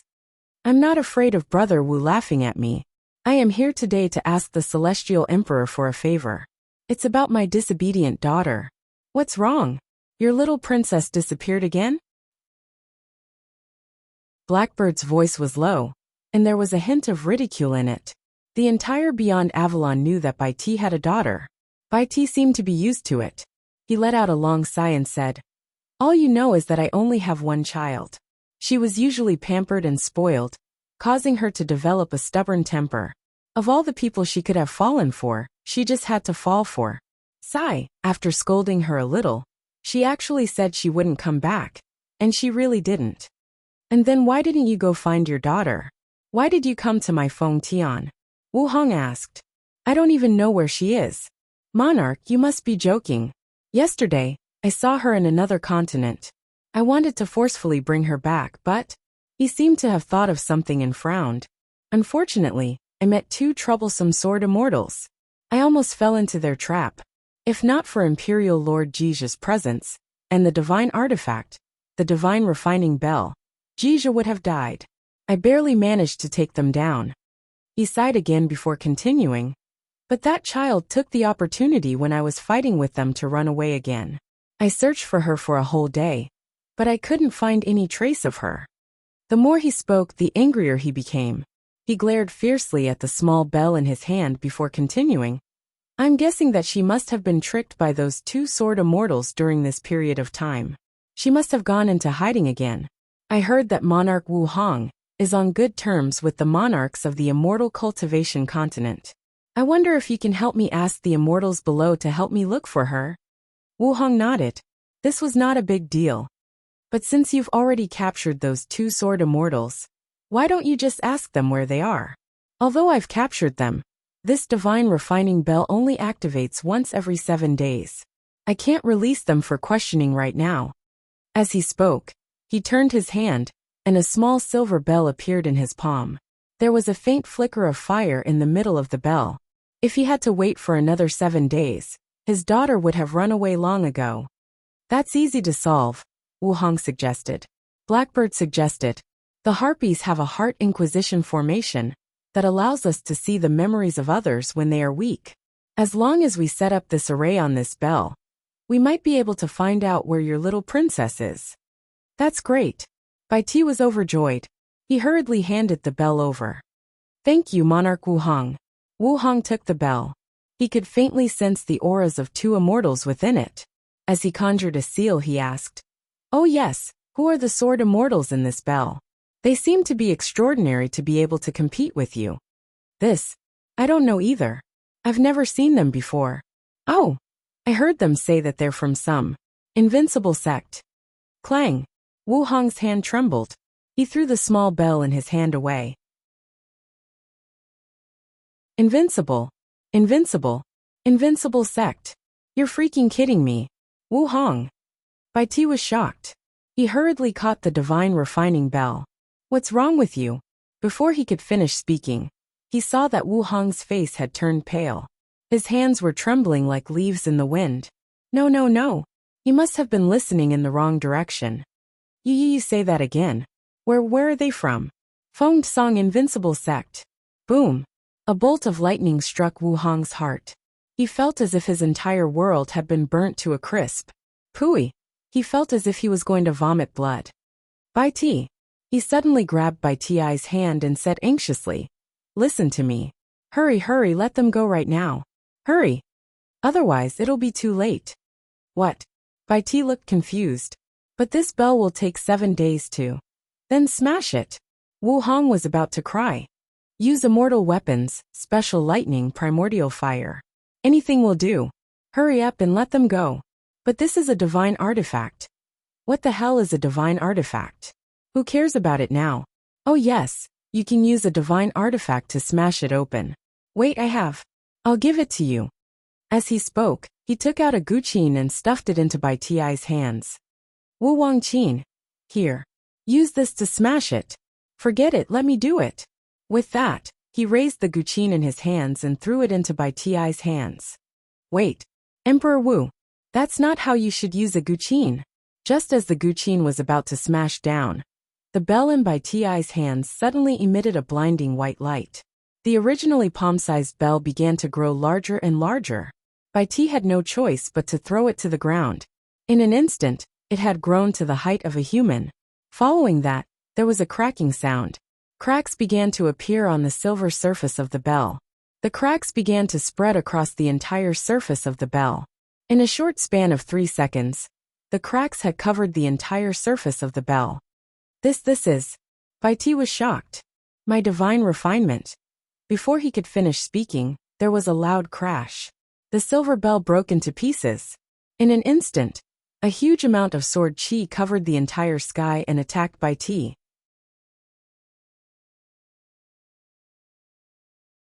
Chapter 187. Celestial Emperor Wu Hong. Invincible sect has always been on good terms with you, Feng Tian. The batch of immortal seeds you provided us was really good. Shening even specially asked us to thank you properly next time. We sincerely want to be friends with you. You're right, fellow immortal. Even that child Xian Tong misses the 2 celestial emperors and wants to visit you. This is all fate. We are all in the same realm. Since we are fated, we should cherish it. Don't you think so? You're right, fellow immortal. Although Invincible sect is not an immortal sect, we are still an immortal sect with principles. Our disciples are all kind, and not people who cause trouble. But we are not people who are afraid of trouble. You're right, fellow immortal. Celestial Emperor wants to make friends. Of course we can't say anything. But as the saying goes, cultivation is risky. We have to be careful when making friends. We can make friends that we should, but we shouldn't make friends that we shouldn't. You're right, fellow immortal. Actually, you're an celestial emperor. It doesn't matter if you don't have good relationships. Who can do anything to you? There's only one person who can do anything to you. Why do you have to make trouble for yourself? You're right, fellow immortal. As for that celestial emperor Bai Ti, Shening caught a fox demon that came to Invincible sect to steal things. We found the words Exa and Han on her body and wanted to investigate. On the way there, Bai Ti didn't even ask for the reason. Instead, he attacked us and locked us in the bell. You know, our Invincible sect can't stand people who are unreasonable. Fellow immortal, you're right. Therefore, today's matter of breaking the bell and this battle are all because we have no other choice. Don't you think so? Fellow immortal, you're right. I understand your logic, but why did you have to beat him up too? And you even hit him in the face. What happened to being reasonable? Most importantly, he didn't even dare to retaliate. Then today's matter. It's my fault. Wu Hong nodded vigorously. I didn't know the right person, and made friends blindly. Celestial Emperor is indeed a reasonable person. In that case, Lone Moon was about to cut to the chase and talk about compensation. With a loud crash, a figure dressed in green fell into the pond beside them. It was Bai Ti, who had been beaten like a dog by I Ching. The huge sword chi in the air stopped, and I Ching's figure landed. Then, he turned to look at Crow, who was kneeling by the side. You! Blackbird's entire body trembled. Without waiting for the other party to make a move, he immediately raised a hand and said, Fellow immortal, please wait. I understand. After he finished speaking, he quickly stood up and walked to the side of the pool. With a clean leap he fell into the pool with a splash. I Ching, who had no intention of beating him up. Lone Moon, who only wanted to blackmail immortal stones. It wasn't a good thing to meet teammates that were too cooperative. Ten's Ho Hien Palace. Shening was about to fall asleep from waiting. I say, that chicken. Chu Xian wanted to cry but no tears came out. So his name was confirmed as Chicken. Chicken is here. Are you sure you're leading us in the right direction? Shening looked at the sky palace in front of her, which had already been demolished. Yes, exalted goddess. I'm sure that this is Hiyun Palace. Bai Ti lives here. Oh, but we've already waited for 3 hours. Will that white chicken really come back? It's Bai Ti. Bai Ti is not in this heavenly palace. Even Jija doesn't know where he went. That's why it's safest to wait here. Who's Jija? Exalted goddess. Chu Xian's mouth twitched. He pointed at her feet and said, The one you're stepping on is Emperor Jija of the Changnua continent. Didn't you hear from the immortal officials that Bai Ti might have gone to look for Emperor Jija of the Changnua continent? That's why you went to the neighboring continent to capture him and beat him up. Don't forget who he is just because you don't have a nickname. Oh. Shening retracted her foot and turned to sit on a rock beside her. Sigh. How long do I have to wait? She was hungry. A day later, in the rear hall of the invincible sect, smoke slowly rose from the kitchen. The wooden table in the courtyard was densely packed with more than a dozen fragrant dishes. Surprisingly, Shening was the only one sitting at the table. She was wolfing down the vegetables in front of her. There were more than 10 people in the courtyard. 4 of them were sitting on wooden stools. Although they were all emitting immortal chi, their feet were close together, and their hands were on their knees. Their backs were ramrod straight. They were as well behaved as they could be. They were the 4 celestial emperors. No one spoke. The entire courtyard reverberated with the sound of people chewing on vegetables. Bai Ti. That's scary. The sword immortal who beat him is cutting meat. Is this a threat? Jija. That's scary. The exalted goddess is eating meat. Is this a threat? Wu Hong. That's scary. The exalted goddess looks like she wants more food. Does she really want to eat him? Chu Xian. That's scary. Wait, why should he be afraid? Chu Xian. Why are you sitting there? Lo Moon glared at Chu Xian. Can't he tell that he's sitting at the defendant's stand? Chu Xian paused.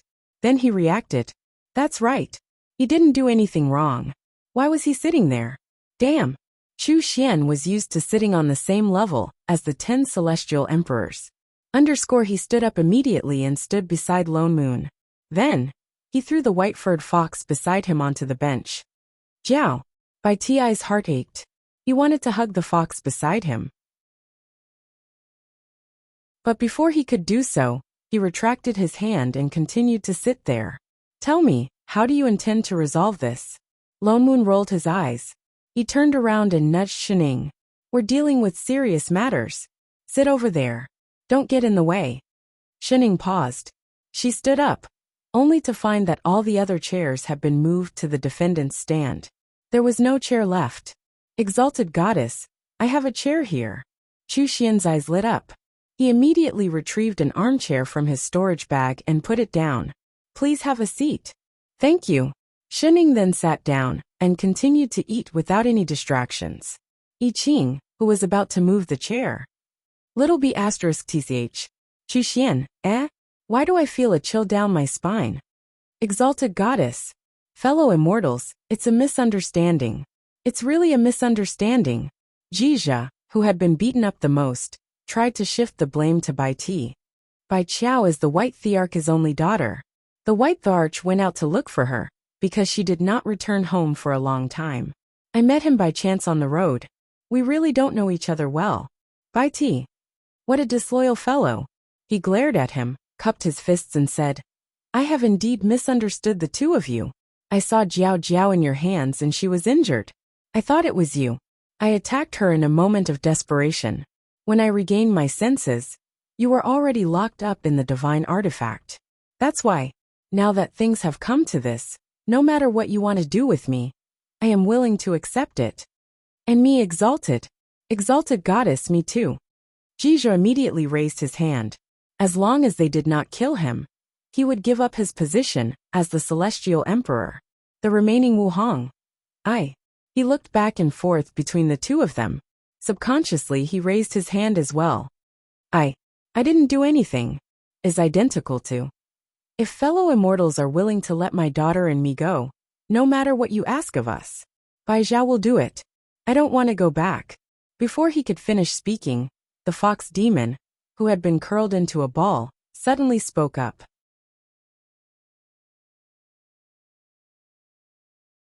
Chapter 188.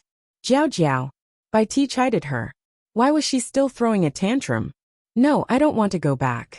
Bai Qiao shook her head vigorously. Her voice was full of panic. It wasn't easy for me to find the spirit convening lamp. As long as I have it, I can definitely. Jiao Jiao. Bai Ti's voice deepened as he interrupted her. He said angrily, why are you so stubborn? Celestial Emperor Exine Han will never like you. So what if you found the spirit convening lamp? It won't change anything. But he's injured. Bai Qiao argued anxiously. His primordial spirit is injured. That's why he doesn't feel anything for me. As long as he recovers, he will understand who is the best person for him. You know what cultivation technique he's using. Why are you lying to yourself? Bai Ti sighed and continued to persuade her. Jiao Jiao, listen to me. Give up and go back with me. I Bai Zhao have so many immortals. There will definitely be someone better than him. But none of them are Xi and Han. Bai Qiao's eyes reddened. Tears rolled down her cheeks. She turned and grabbed Bai Di's sleeve. Father, I beg you, can you help me borrow the spirit convening lamp? I promise this will be the last time. 300 years ago you said the same thing. Bai Ti's expression hardened. He looked helpless.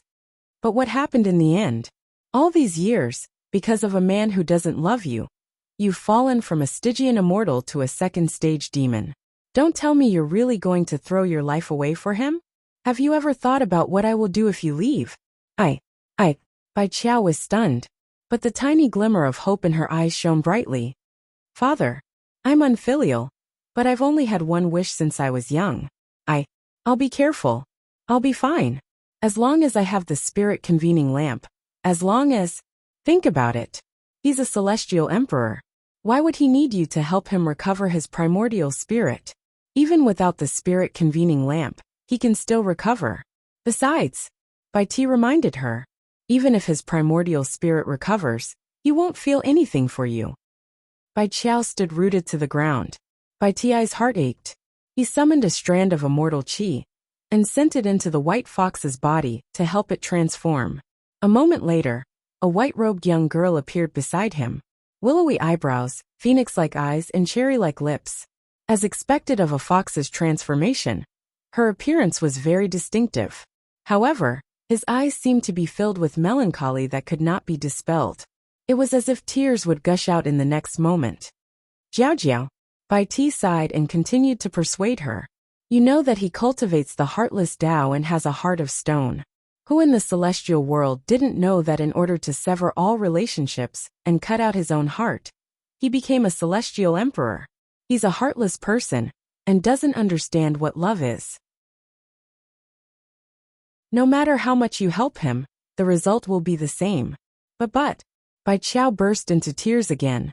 After transforming into her human form, she looked even more pitiful, as if she was about to faint from crying. I can't let him go, I really can't. Father, I only have you. I beg you, can you help me borrow the spirit convening lamp? I promise this will be the last time. Take it that we're father and daughter. Before she could finish her sentence, the space in front of her darkened. She was kicked away. She transformed back into her fox form and rolled down the mountain. His unfinished words were still lingering on his lips. Girl, girl, donkey, donkey. She rolled all the way to the bottom of the mountain. Shening, who was still holding the bowl of rice in one hand, retracted her leg and said slowly, noisy, Lone Moon, I Ching, the four emperors. Everyone. Wow. They did not know why the sect master had suddenly attacked them. But what's with this inexplicably awesome feeling? Shening sat back down calmly and continued eating her rice. It was as if she was not the one who had rushed out to kick Bai Qiao. She did not want to hear such a sadomasochistic story. It would affect her appetite. Jiao. Jiao Jiao. Bai Ti finally reacted. He turned to glare at Shening and stepped forward angrily. You, stop. 3 before he could finish speaking, Wu Hong, Jizhe and Chu Xian, who was standing beside Lone Moon, rushed forward and pressed Bai Ti to the ground. Holy shit. Even if you want to die, don't implicate us. Chu Xian, wait. Why did he come? You woo woo woo. Bai Ti wanted to speak, but his mouth was sealed by the 3 of them. He turned to look at I Ching, who was helping to lay out the dishes. Then, as if recalling something, he suppressed the anger in his heart. Although he was worried about his daughter, this was not a place where he could lose his temper. Seeing that he had calmed down, the 3 of them released him. Fellow immortal. Bai Ti took a deep breath and looked at the person who seemed to be in charge of the invincible sect, Lone Moon. I have offended you in the past. My daughter's act of stealing the lamp was indeed inappropriate. But you have seen for yourself that this lamp is very important to her. I wonder if I won't lend it to you. Before Lone Moon could reply, Shening unexpectedly rejected him. I know that divine artifacts are not like other Dharma artifacts, but if fellow immortal can agree, I am willing to pay any price, even if Bai Ti still felt sorry for his daughter. Gritting his teeth, he continued. If you want me to give you a divine artifact in exchange, I can do that. As he spoke, he turned his hand, and a small silver bell appeared in his hand. It was the divine refining bell. However, there were already many cracks on the clock. Lamp. Before Shining could finish speaking, Lone Moon reached out and covered her mouth. Nodding, he said, "All right." Bai Ti was overjoyed. But your divine refining bell is already damaged. I can only lend you the lamp for 10 days. Lone Moon continued. What's more, borrowing the lamp has nothing to do with what happened before. He had to pay what he had to pay. Thank you, fellow immortal. Lone Moon continued to discuss the specific compensation for this misunderstanding incident with the few of them. He harshly shaved off a sum of money from the 3 of them before waving his hand and letting the few bosses, who had spent a lot of money, leave. What do you want this broken bell for? Feng Ying could not help but ask. Although it could still be used, its power had been greatly reduced. Don't tell me you know how to repair it? I don't, but Sun Shu does. This divine artifact was made by his race. How worth it was to borrow a broken lamp in exchange for a divine artifact. Other than being convinced, he could not say anything else. Oh yes, what happened to you? Lone Moon turned to look at Shining. Why did you suddenly kick that fox demon? She was not someone who had so much free time in the past. Did I? She had clearly kicked it naturally. It was not sudden at all. Maybe. I suddenly understand my sister a little. Lone Moon was shocked. You have a sister? Shining suddenly trembled. Even her lazy body straightened. A strange expression flashed across her face. She lowered her voice and said, I don't think so.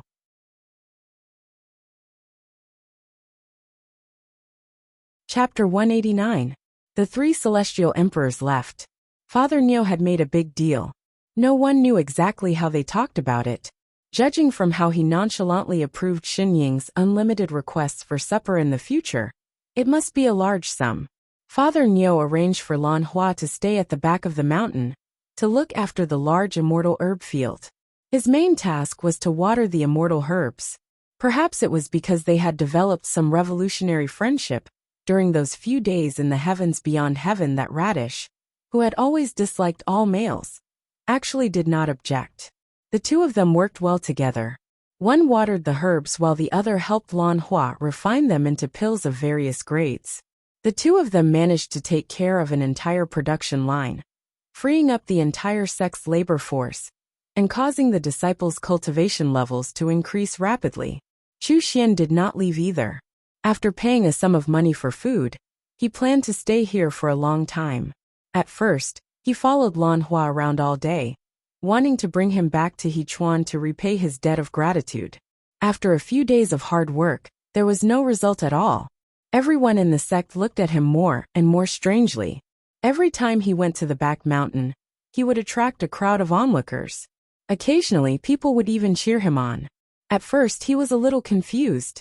Then, after spending a bunch of immortal stones, he found out from Lone Moon what it meant to be a gay friend. That made him feel terrible. What AF * king gay friend? What exactly is your sect teaching you on a daily basis? What he liked was a cute girl. Was a girl good?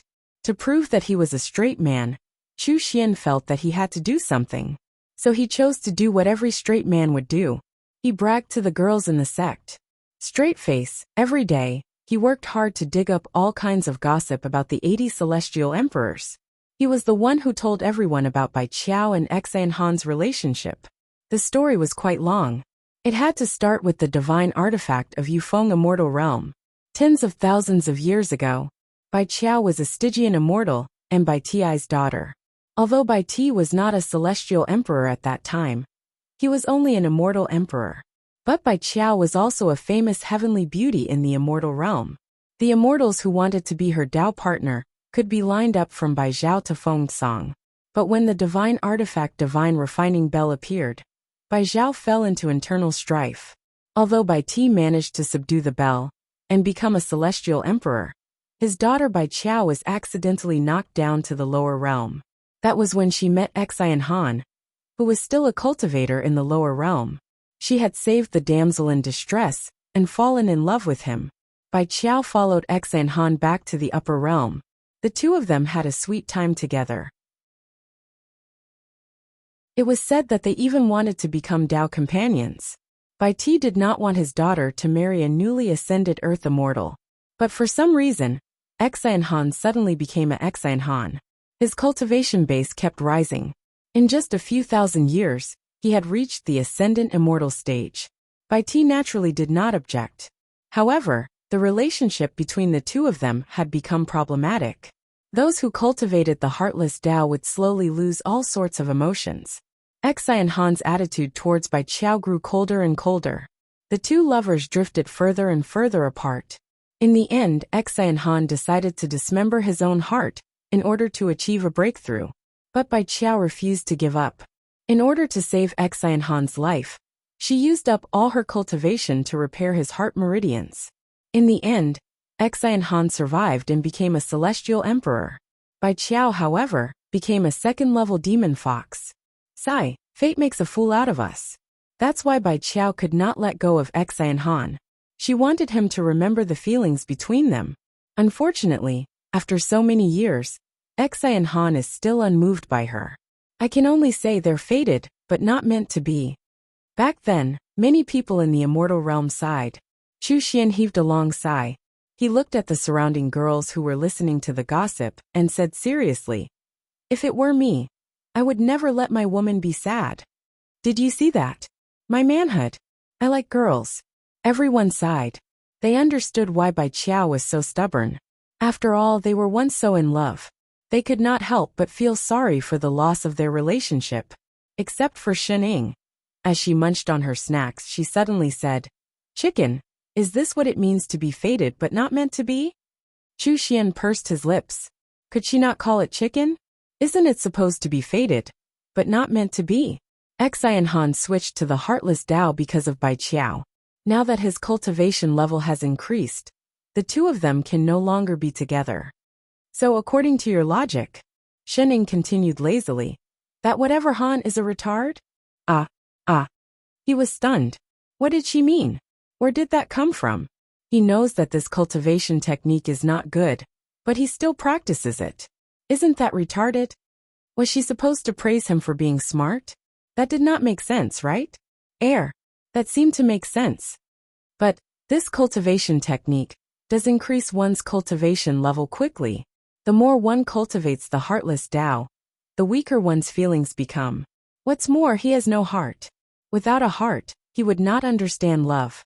It's normal that he no longer likes Bai Qiao. What does this have to do with having a heart? Does it? Is it? Is it true or not? Big boss, you're right. Scientifically speaking. Shening grabbed the fruit on the table and took another bite. She continued. At the end of the day, the feelings between a man and a woman arise when they meet a specific person. Their bodies begin to secrete phenylethylamine, dopamine, norepinephrine and other hormones. This makes them feel happy, excited and in love. This is the so-called love. The production of these hormones all comes from the brain. It has nothing to do with the heart. Although he did not understand, it sounded impressive. Love or not, if it comes from the heart. She scanned the crowd. Have you considered the feelings of a patient with a heart disease? That made sense. They had nothing to say. So whether he has a heart or not, whether he is a heartless person, and whether he likes that little animal or not are two different things. Shening patted the pastry crumbs on her hands. In other words, there's a problem with your logic. That Han person did not stop liking little animals because of the heartless Dao. He stopped liking her, so he cultivated the heartless Dao. The crowd fell silent. Chu Xian. What did the exalted goddess just say? Why was he the only one who did not understand? But it seemed to make sense. All the disciples. They did not understand at all. But what the sect master said must be right. Thus, without any hesitation, everyone present tacitly gave a label to a certain celestial emperor they had never met before. Scumbag. Lone Moon was the only one who understood. He suddenly felt that all the heartless male protagonists in his novels were all King retarded. Straight face, huh? Wait a minute. This was a martial arts arena. Why was everyone listening to gossip? Loneman's expression darkened. He was wondering if he should increase the accommodation fees of a certain chicken who was seducing a girl. Suddenly the ground shook. The entire invincible sect shook. A huge wave of immortal chi rose from the foot of the mountain. The protective mountain array was activated. What's going on? Everyone was shocked. Before Xining could go forward to check, Roasted Chicken Gal hurriedly ran in, grabbed Xinying's hand, and said anxiously, "Little Ing, something happened to Xian Tong."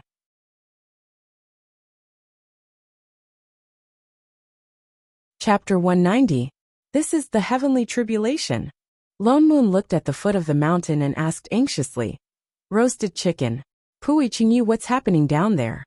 Nobody in the sect had reached the stage where they were about to undergo the heavenly tribulation. "It's Xian Tong," Qi Qingyu said anxiously.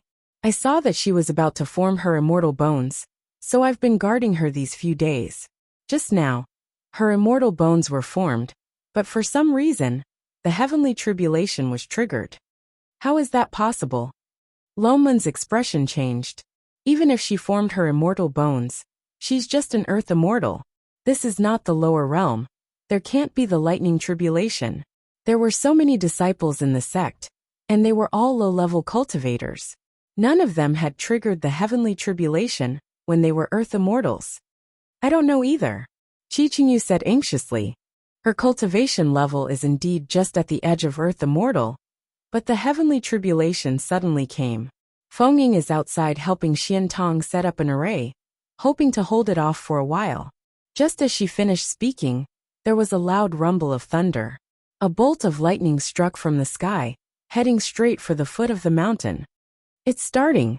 Qingyu's expression became even more worried. Xian Tong might not be able to pass through the heavenly tribulation, but at this rate, the lightning would definitely affect the people in the sect. "Let's go take a look." Shening got up and was about to rush down. "Come back here." Loman's mouth twitched. He pointed behind him and said, "The way down the mountain is this way." "Oh." Shening turned around and thought for a moment. Then she pulled a disciple over and instructed, "Little Green, go and get Boss Lon to come over too." "Yes." Then, he followed the group towards the heavenly tribulation. The closer they got to where Xian Tong was in seclusion, the stronger the immortal chi around them became. The immortal chi at the foot of the mountain was even showing signs of solidifying. But unlike when Roasted Chicken Gal and the rest descended, the immortal chi did not form an immortal ascension stage. Feng Ying was standing at the foot of the mountain, supporting a defensive array to protect Xian Tong. But he was not an expert in array formations after all. The array was already showing signs of collapsing. Then with a thunderous boom, the second bolt of lightning came crashing down. The spell formation was shattered, and the tribulation lightning directly smashed into Xian Tong's body. She was not a body cultivator. Even though she was prepared, she was still struck until she spat out a mouthful of blood. However, the immortal bones in her body became more solid. "Little Tong," Qi Qingyu called out worriedly, growing more anxious by the minute. "Mas." Xian Tong looked back, and her eyes suddenly lit up. "Divine. Sect Master." After being in seclusion for nearly a year, she had clearly grown up. He looked straight at Xining. His whole body seemed to light up. "Don't be distracted. Focus on dealing with the tribulation," Lone Moon reminded. "All the best," Xining also said. "Yes."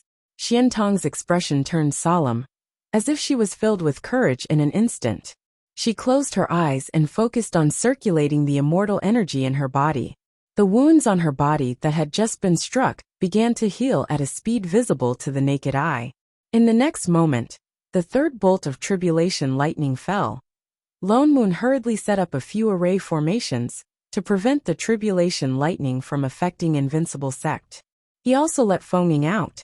Now that the heavenly tribulation had arrived, it looked like it could not be stopped midway. Although he did not know what was going on, Xian Tong could only deal with the tribulation. But this lightning... He looked up at the rolling thunder clouds in the sky and frowned. "This doesn't seem like the 9-9 lightning tribulation for ascension." "Indeed not," I Ching replied casually. The immortal realm naturally does not have the lightning tribulation for ascension. So this can't be the heavenly tribulation of a golden immortal, right? Yes. I Ching nodded. Shit. Lone Moon was a little worried.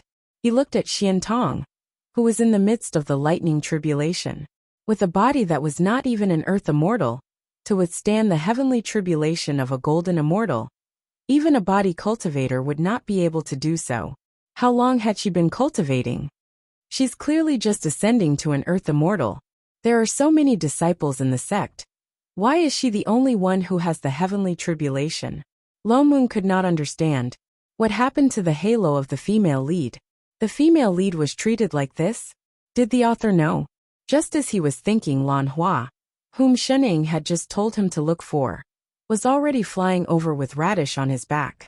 He was originally at the back of the mountain, so he arrived very quickly. Good heart, why did you call me? Little big sister. After making friends, Radish, who had already upgraded from an accessory on his feet to an accessory on his back, jumped off Lan Hua's back and did a jumping motion. Then like a bullet he charged toward Shening. Then, he plunged headfirst into the mud behind her. Shening, who had taken a step away, calmly waved at Lan Hua. Boss Lan, come over and take a look. Look at what? Lan Hua looked confused. Everyone looked confused too. What's so good about the heavenly tribulation? He suddenly paused and looked at the person in the lightning tribulation with some surprise. Who is this lady? Why is there demonic chi on her? The others might not be able to see it, but as a demon, he was very familiar with demonic chi. Although it was very little, the lady was clearly surrounded by a faint trace of demonic chi, and it was emitted from her body. But she was clearly an immortal cultivator. Demonic chi. Lone Moon was shocked.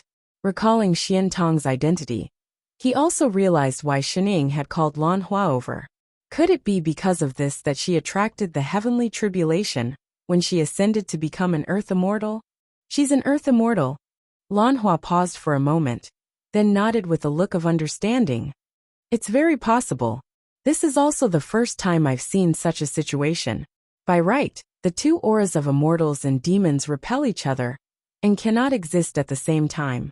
But she has both. Maybe that's why she attracted the heavenly tribulation when she ascended to immortality. The lightning tribulation should be striking the demonic chi on her body. Indeed, every time a bolt of lightning struck, the demonic chi around her body dissipated a little. Lan Hua looked carefully for a moment, then frowned and said, "But her demonic chi seems to be emitted from her primordial spirit. If the lightning tribulation wants to completely disperse the demonic chi on her body, unless disperse the primordial spirit." I Ching finished. Lan Hua nodded. Instantly, everyone's expression darkened, especially Qingyu, who became even more anxious. Who exactly is this lady? Is she a demon? Lan Hua could not help but ask. Her primordial spirit was tainted with demonic chi, but her dantian was full of immortal chi, and her cultivation technique was also an immortal technique. I've heard of demons falling to the demonic path, but I've never heard of demons becoming immortal cultivators. Do you have a way? Lone Moon asked directly. I do. Lan Hua looked troubled, but it's more troublesome. What way? Qingyu asked anxiously.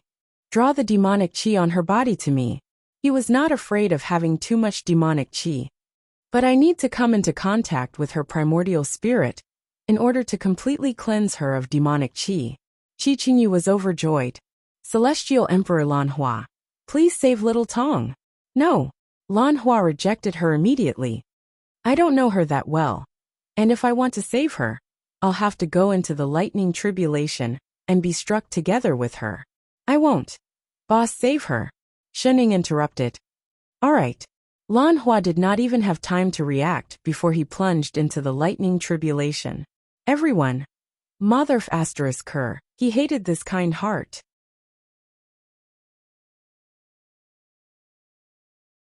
Chapter 191. Lan Hua's sudden appearance caused the lightning tribulation to strike them even more violently. But this was only a golden immortal's heavenly tribulation. To a former celestial emperor like Lan Hua, this did not affect him at all. Instead, He helped Xiantong block a lot of the lightning tribulation. He sat cross-legged behind Xiantong, demonic qi surging around his body. His divine perception was just about to draw out the demonic qi from her body, when Xiantong sealed her 5 senses, subconsciously preventing the foreign aura from approaching. Good Heart asked me to save you, Lan Hua explained. Then, after some thought, he added, it was your sect master. Xiantong hesitated, then gave up resisting, and allowed his divine perception to enter her body. A moment later, Lan Hua found the source of her demonic qi. He was slightly shocked. Why was there the aura of a demonic seed in her body? He did not think too much about it. He tried his best to draw out the demonic qi from her body. Although she was cooperating with him, the lightning tribulation would strike from time to time. Her speed was not very fast, but the remaining demonic qi in Xiantong's body was indeed decreasing. They did not know if it was an illusion, but as the demonic qi disappeared, Xiantong's immortal bones were growing faster. An hour later, Lan Hua finally drew out the last bit of demonic qi from her body.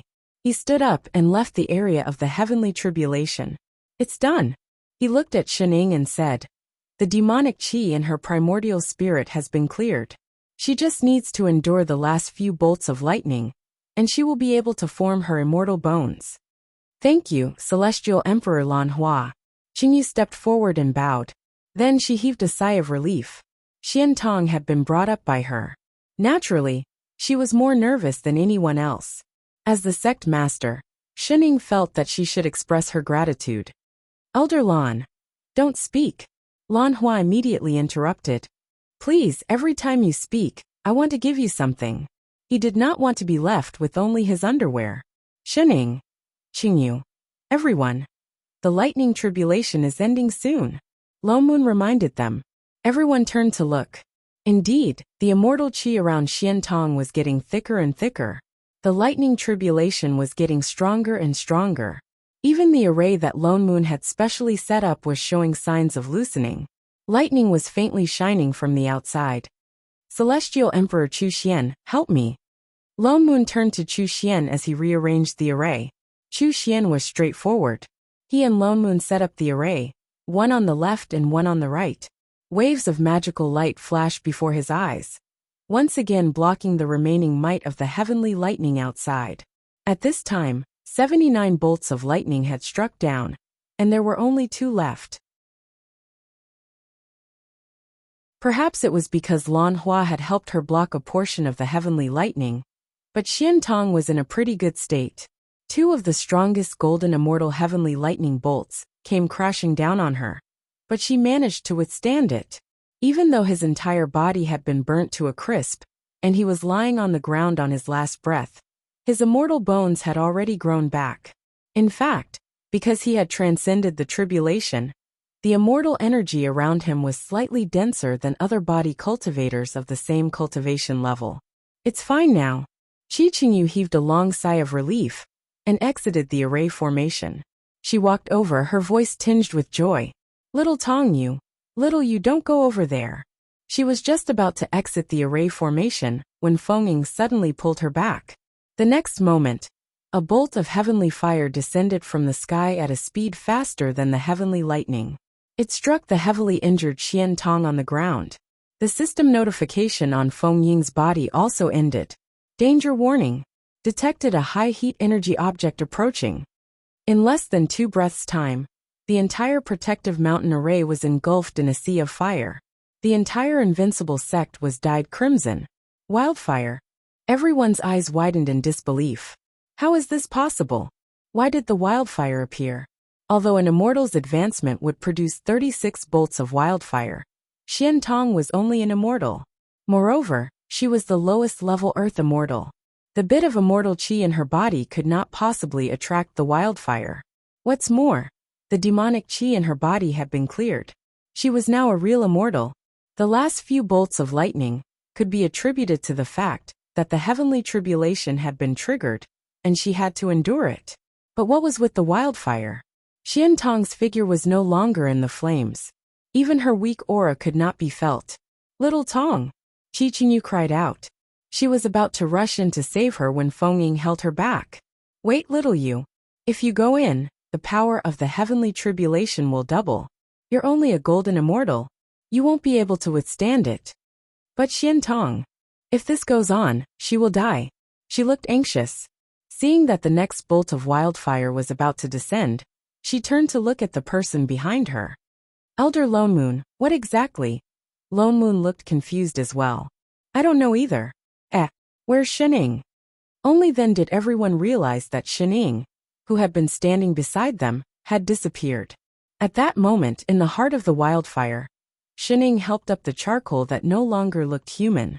She patted its face and said, "Hey Shorty, are you still alive?" After a while, that piece of charcoal finally glanced at her. It seemed to have used all the strength in its body to move its fingers, and gently tugged at the corner of her clothes. God! In the next moment, its hand fell, and there was no more movement. Shorty! Shorty! Xiantong did not respond at all. Shining frowned. In the next moment, there was a whirring sound above their heads. A huge red fireball descended from the sky and smashed directly in their direction. It carried with it a pressure that could destroy heaven and earth. The scorching heat caused everything on the ground to ignite before it even hit the ground. It looked like it was about to hit the two of them. Shen Ying's expression turned cold. The anger in her heart rose. She carried the person on the ground and stood up. Lifting her leg, she kicked the fireball back like she was kicking a ball. Get lost. You're blind. You're throwing fire at me.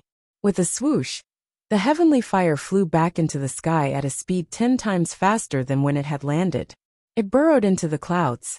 The next moment, there was a loud rumble. It was as if something had exploded in the sky. The thunderclouds that had yet to disperse were instantly ignited like flammable explosives. The sky was suddenly lit up with a sea of fire, turning the entire world red. Shining turned to look at the sea of fire around her. Her eyes narrowed. In an instant, the surrounding flames seemed to shrink. The prairie fire surrounding the two of them retreated, revealing a path. Only then did she turn around and walk away with the charred body in her arms. After a while, she changed her direction and walked back to the mountain guarding formation that was not far away. Lone Moon, I Ching. The two emperors. The couple. Speaking of which, what exactly happened inside just now? Why did the sky suddenly catch fire? Why did the fire on the ground suddenly extinguish? And could the heavenly tribulation be interrupted midway? Shening placed Xiantong on the ground and waved at Chu Xian. Chicken, come and take a look. Chu Xian trembled. Then he reacted. Chicken is here. He hurried over and performed an incantation gesture to cast a heart protection incantation on the man on the ground, protecting his heart and meridians. Then, he used his immortal chi to examine him carefully. However, the more he examined, the deeper his frown became. He looked hesitantly at the crowd, and only after a long moment did he speak. Exalted, exalted goddess. When her immortal bones were formed, she was already at the end of her rope. She was just hanging on to her last breath. He sighed. He admired this lady's perseverance. She could have recovered by just regulating her breathing, but she was hit by the prairie fire. Moreover, she was not prepared and the deviant fire entered her body. Now that the prairie fire has invaded her heart meridians, and she has a water spirit root. Water and fire do not mix. She cannot regulate her own breathing. The result? Chu Xian shook his head and continued. Her meridians are all broken. Her foundation is destroyed. Her immortal bones are broken. Even her primordial spirit has been corroded by the prairie fire. It will be very difficult for her to recover. And even if she recovers, I'm afraid, her cultivation will be destroyed.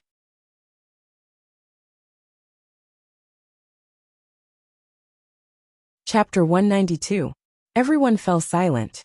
They had always known that this child was unlucky, but they did not expect her to be this unlucky. Qingyu could not take it anymore. Her body swayed as she tried to hold back the tears in her eyes. She was the one who taught Xiantong her cultivation. All these years, no one knew better than her how hard Xiantong had worked. She had long regarded Xiantong as her only disciple, but now, Loman's expression did not look too good. He turned to look at Shining, who was standing there in deep thought. Then he instructed Chu Xian. Send her back to the side hall first. Chu Xian picked up the person on the ground and flew back to the side hall, where the invincible sect disciples were staying. Yu Hong. Lone Moon glanced at Chu Xian, who was treating Xian Tong's injuries. He pulled the red-robed girl aside and said, "Go to the capital and ask the richest man in the city, exalted immortal Xu Jiang, to come over. I remember he is a famous immortal doctor. He might have a way." "Yes, elder." Yu Hong turned to go out. "Wait." Lone Moon thought for a moment and added, "If you can't find him, go to the war-stopping palace and look for Sun Shu. He is the emperor now, he should be of some use. Tell him Shunning said it." "I understand." Yu Hong nodded and flew away on her sword. A month later, Chu Xian had the highest cultivation level among all the immortals here. With him around, Xian Tong's condition had stabilized. Her injuries had also healed. Her skin color had returned to normal. Although Chu Xian was a celestial emperor, he did not know much about medicine. His only expertise was in array formations. Lan Hua might have learned a lot, but he was still a fiendish cultivator. Even if he got close to Xian Tong, he could affect her, much less help her. That was why he stayed in the back mountain with Radish for the past few days. Perhaps because her injuries were too serious, Xian Tong did not wake up. When Yu Hong brought Xu Jiang back for treatment, Xu Jiang said the same thing as Chu Xian. But after a few days of treatment, Xian Tong started to wake up. Finally, a month later, she opened her eyes. Little Tong. Qi Qingyu, who had been watching over her for a month, was the first to pounce on her. She scanned her from head to toe and asked worriedly, "How are you?" The person on the bed was stunned for a moment. She opened her mouth as if she wanted to say something, but no sound came out. Her face was immediately dyed with a panicked expression. Qingyu hurriedly comforted him. "You're seriously injured, you need to recuperate slowly. It's normal to not be able to speak for a while." The person on the bed shook her head, as if she was in a hurry to say something. "Don't worry." Qingyu stroked her head and said slowly, "With the sect master, the elders and the celestial emperor around, you will be fine." Only then did Xian Tong turn around subconsciously. "Hey, little shorty." Shunning waved in greeting. However, the person on the bed trembled violently and looked at her with wide eyes.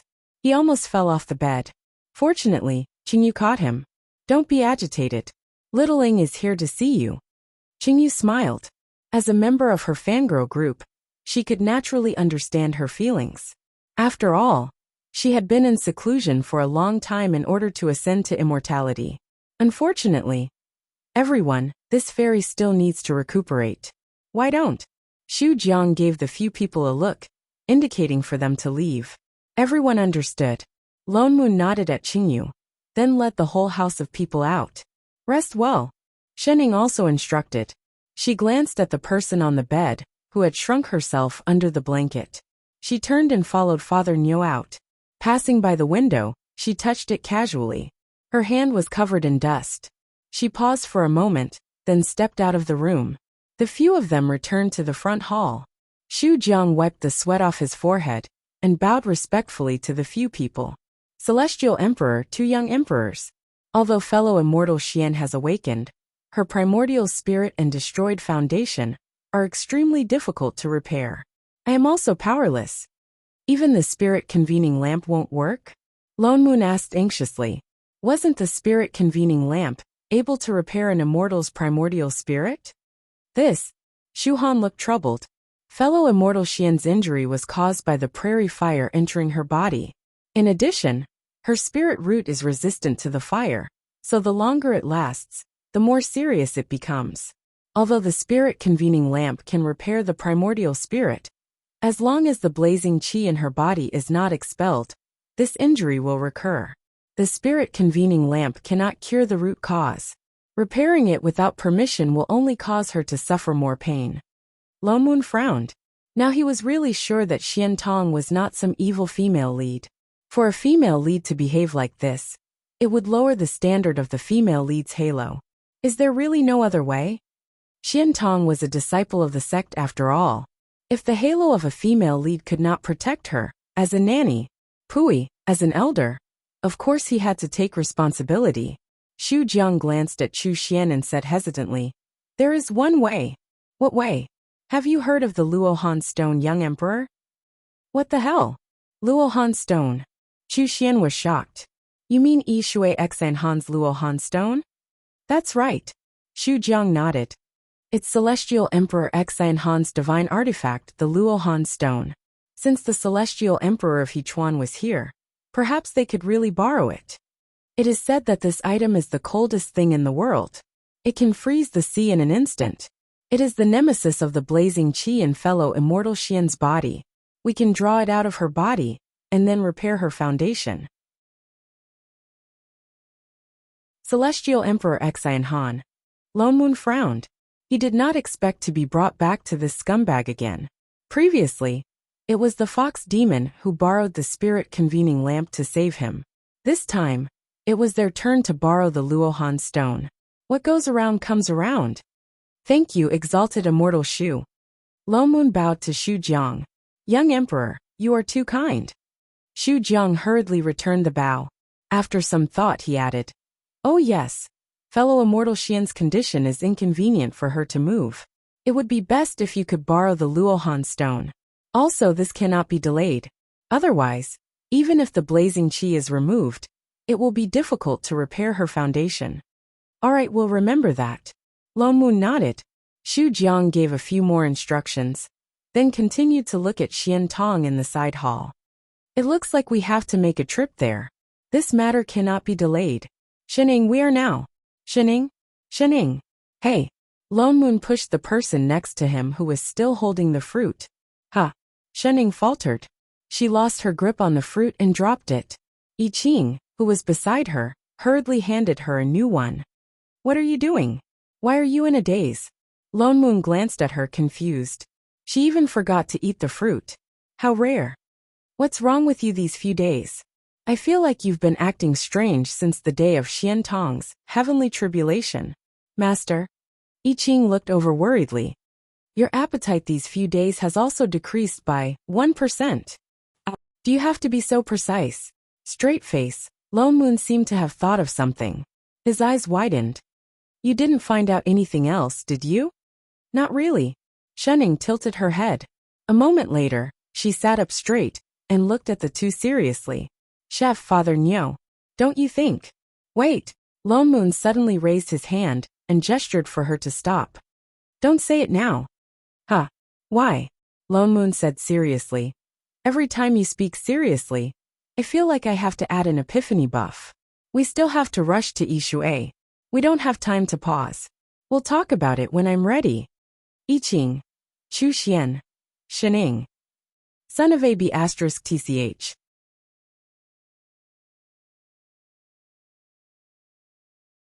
Chapter 193. The Yishui continent was in the northernmost part of the immortal realm. It was different from Fengsong, where it was spring all year round. It was a snow-white world of ice and snow. Along the way, they saw very little green. Apart from the snow, there was only the boundless sea beside them. Because they were in a hurry to save someone, the three did not linger on the continent.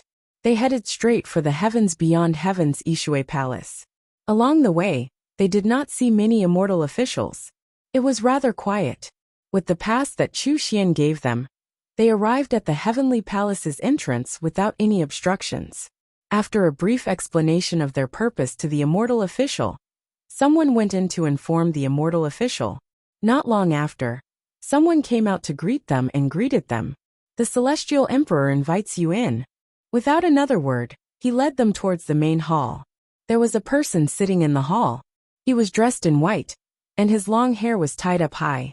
His angular face looked very righteous, but his eyes were as cold as ice. It was as if one look at them would cause ice and snow to float out. He did not have the slightest bit of humanity, only a coldness that came from his bones. From his aura, he must be the Celestial Emperor Xian Han. "Greetings, Celestial Emperor." The three bowed politely. The person above glanced at the three of them, his eyes still emotionless. After a while, he opened the door and said in a cold tone, "You are from Invincible Sect?" "That's right." Lone Moon habitually put on a businesslike expression. Xian Han seemed to have thought of something. He frowned and said coldly, I remember. I sent someone to send the spirit-convening lamp back to Fengsong. Celestial Emperor, you misunderstand. We have indeed received the lamp. Lone Moon continued. We are not here to ask for the spirit-convening lamp. Oh, why is that? Lone Moon smiled even more warmly. It's like this. One of our disciples had some problems during his tribulation, causing the chi of the flames to enter his body. We thought of many ways, but could not get rid of it, so... You want to borrow the Luohan stone? Xian Han said directly. His voice was still cold, but his brows furrowed. That's right, we are here for the Luohan stone. Lone Moon had already guessed that it would not be so easy to borrow it. He tried his best to calm his tone and said seriously, I also know that this is a divine artifact, but we are eager to save people. As long as the Celestial Emperor agrees, we are willing to exchange the divine refining bell for it. If the Empyrean Lord is worried, we can go together. As he spoke, he raised his hand, and a small bell covered in cracks appeared in his hand. He had been too busy these few days, and had not had the time to send it to Sun Shu for repairs. He wouldn't feel the pinch even if he gave it away. Xian Han's expression did not change. He glanced at the divine refining bell in Lone Moon's hand. A moment later, he continued. Everyone lent me the spirit-convening lamp to help me recover my primordial spirit. I should agree to all kinds of requests, and the Luohan stone is indeed in this heavenly palace. It's just that. It's not convenient to lend it to you. What do you mean by that, Celestial Emperor? Lone Moon paused. If he wanted to borrow it, he wanted to borrow it. If he didn't want to borrow it, he didn't want to borrow it. What did he mean by it being inconvenient? Xian Han's frown deepened. His expressionless face darkened. Suddenly he sighed and stood up. As he turned and walked towards the back of the palace, he said, Everyone, follow me and you will understand. Lone Moon and the others exchanged a look and followed him. Xian Han led them through a sea of clouds towards an independent immortal palace. As he flew on his sword, he explained to them. That day, I was still recovering from my injuries. Fairy Baiqiao brought the spirit-convening lamp. My primordial spirit was at its most unstable. To stabilize my primordial spirit, she forcibly lit the spirit-convening lamp and used the soul-subduing technique. So, he waved his hand, and the doors of the immortal palace opened automatically. A gust of cold white qi rushed towards them.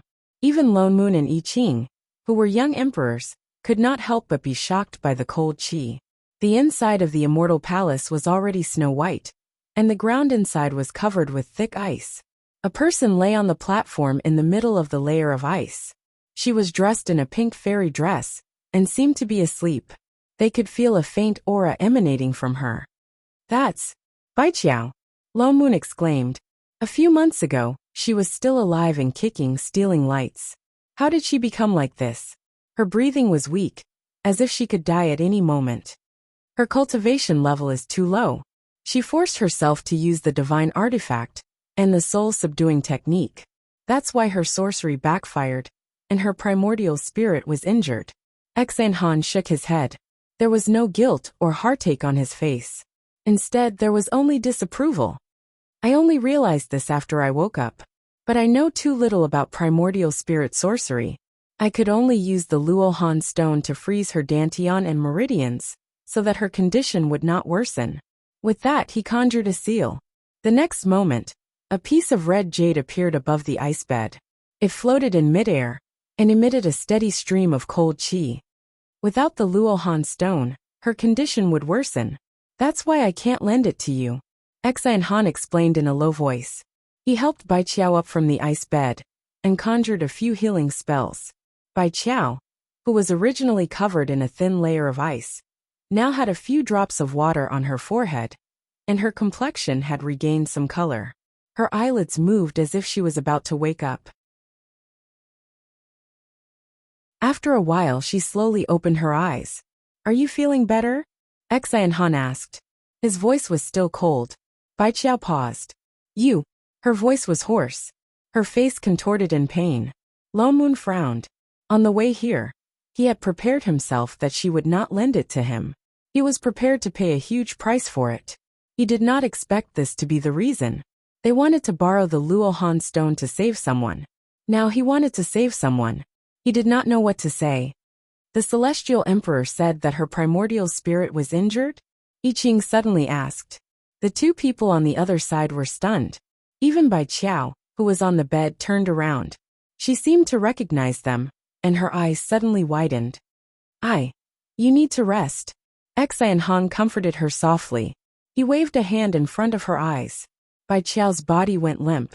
Her eyes widened for a moment, then slowly closed again. She fell into a deep sleep. He helped Bai Qiao lie down. Then he turned to the two of them and nodded. Bai Qiao's primordial spirit was indeed injured. Lone Moon also reacted and immediately understood what I Ching meant. That's easy. My sex spirit convening lamp is naturally more useful than the Luohan stone. What do you think? He took a step forward and suggested. We'll leave the spirit convening lamp here. The Celestial Emperor will lend us the Luohan stone. When my sex disciple recovers, we'll exchange the Luohan stone. Of course, fellow immortal Bai Qiao's injuries must also recover. What do you think? Xian Han hesitated for a moment. Then he nodded. That's a win-win situation. All right. Lone Moon turned his hand and took out the spirit convening lamp. He did not take it. Instead, he looked down at Bai Qiao. Please come with us. Please wait for a moment.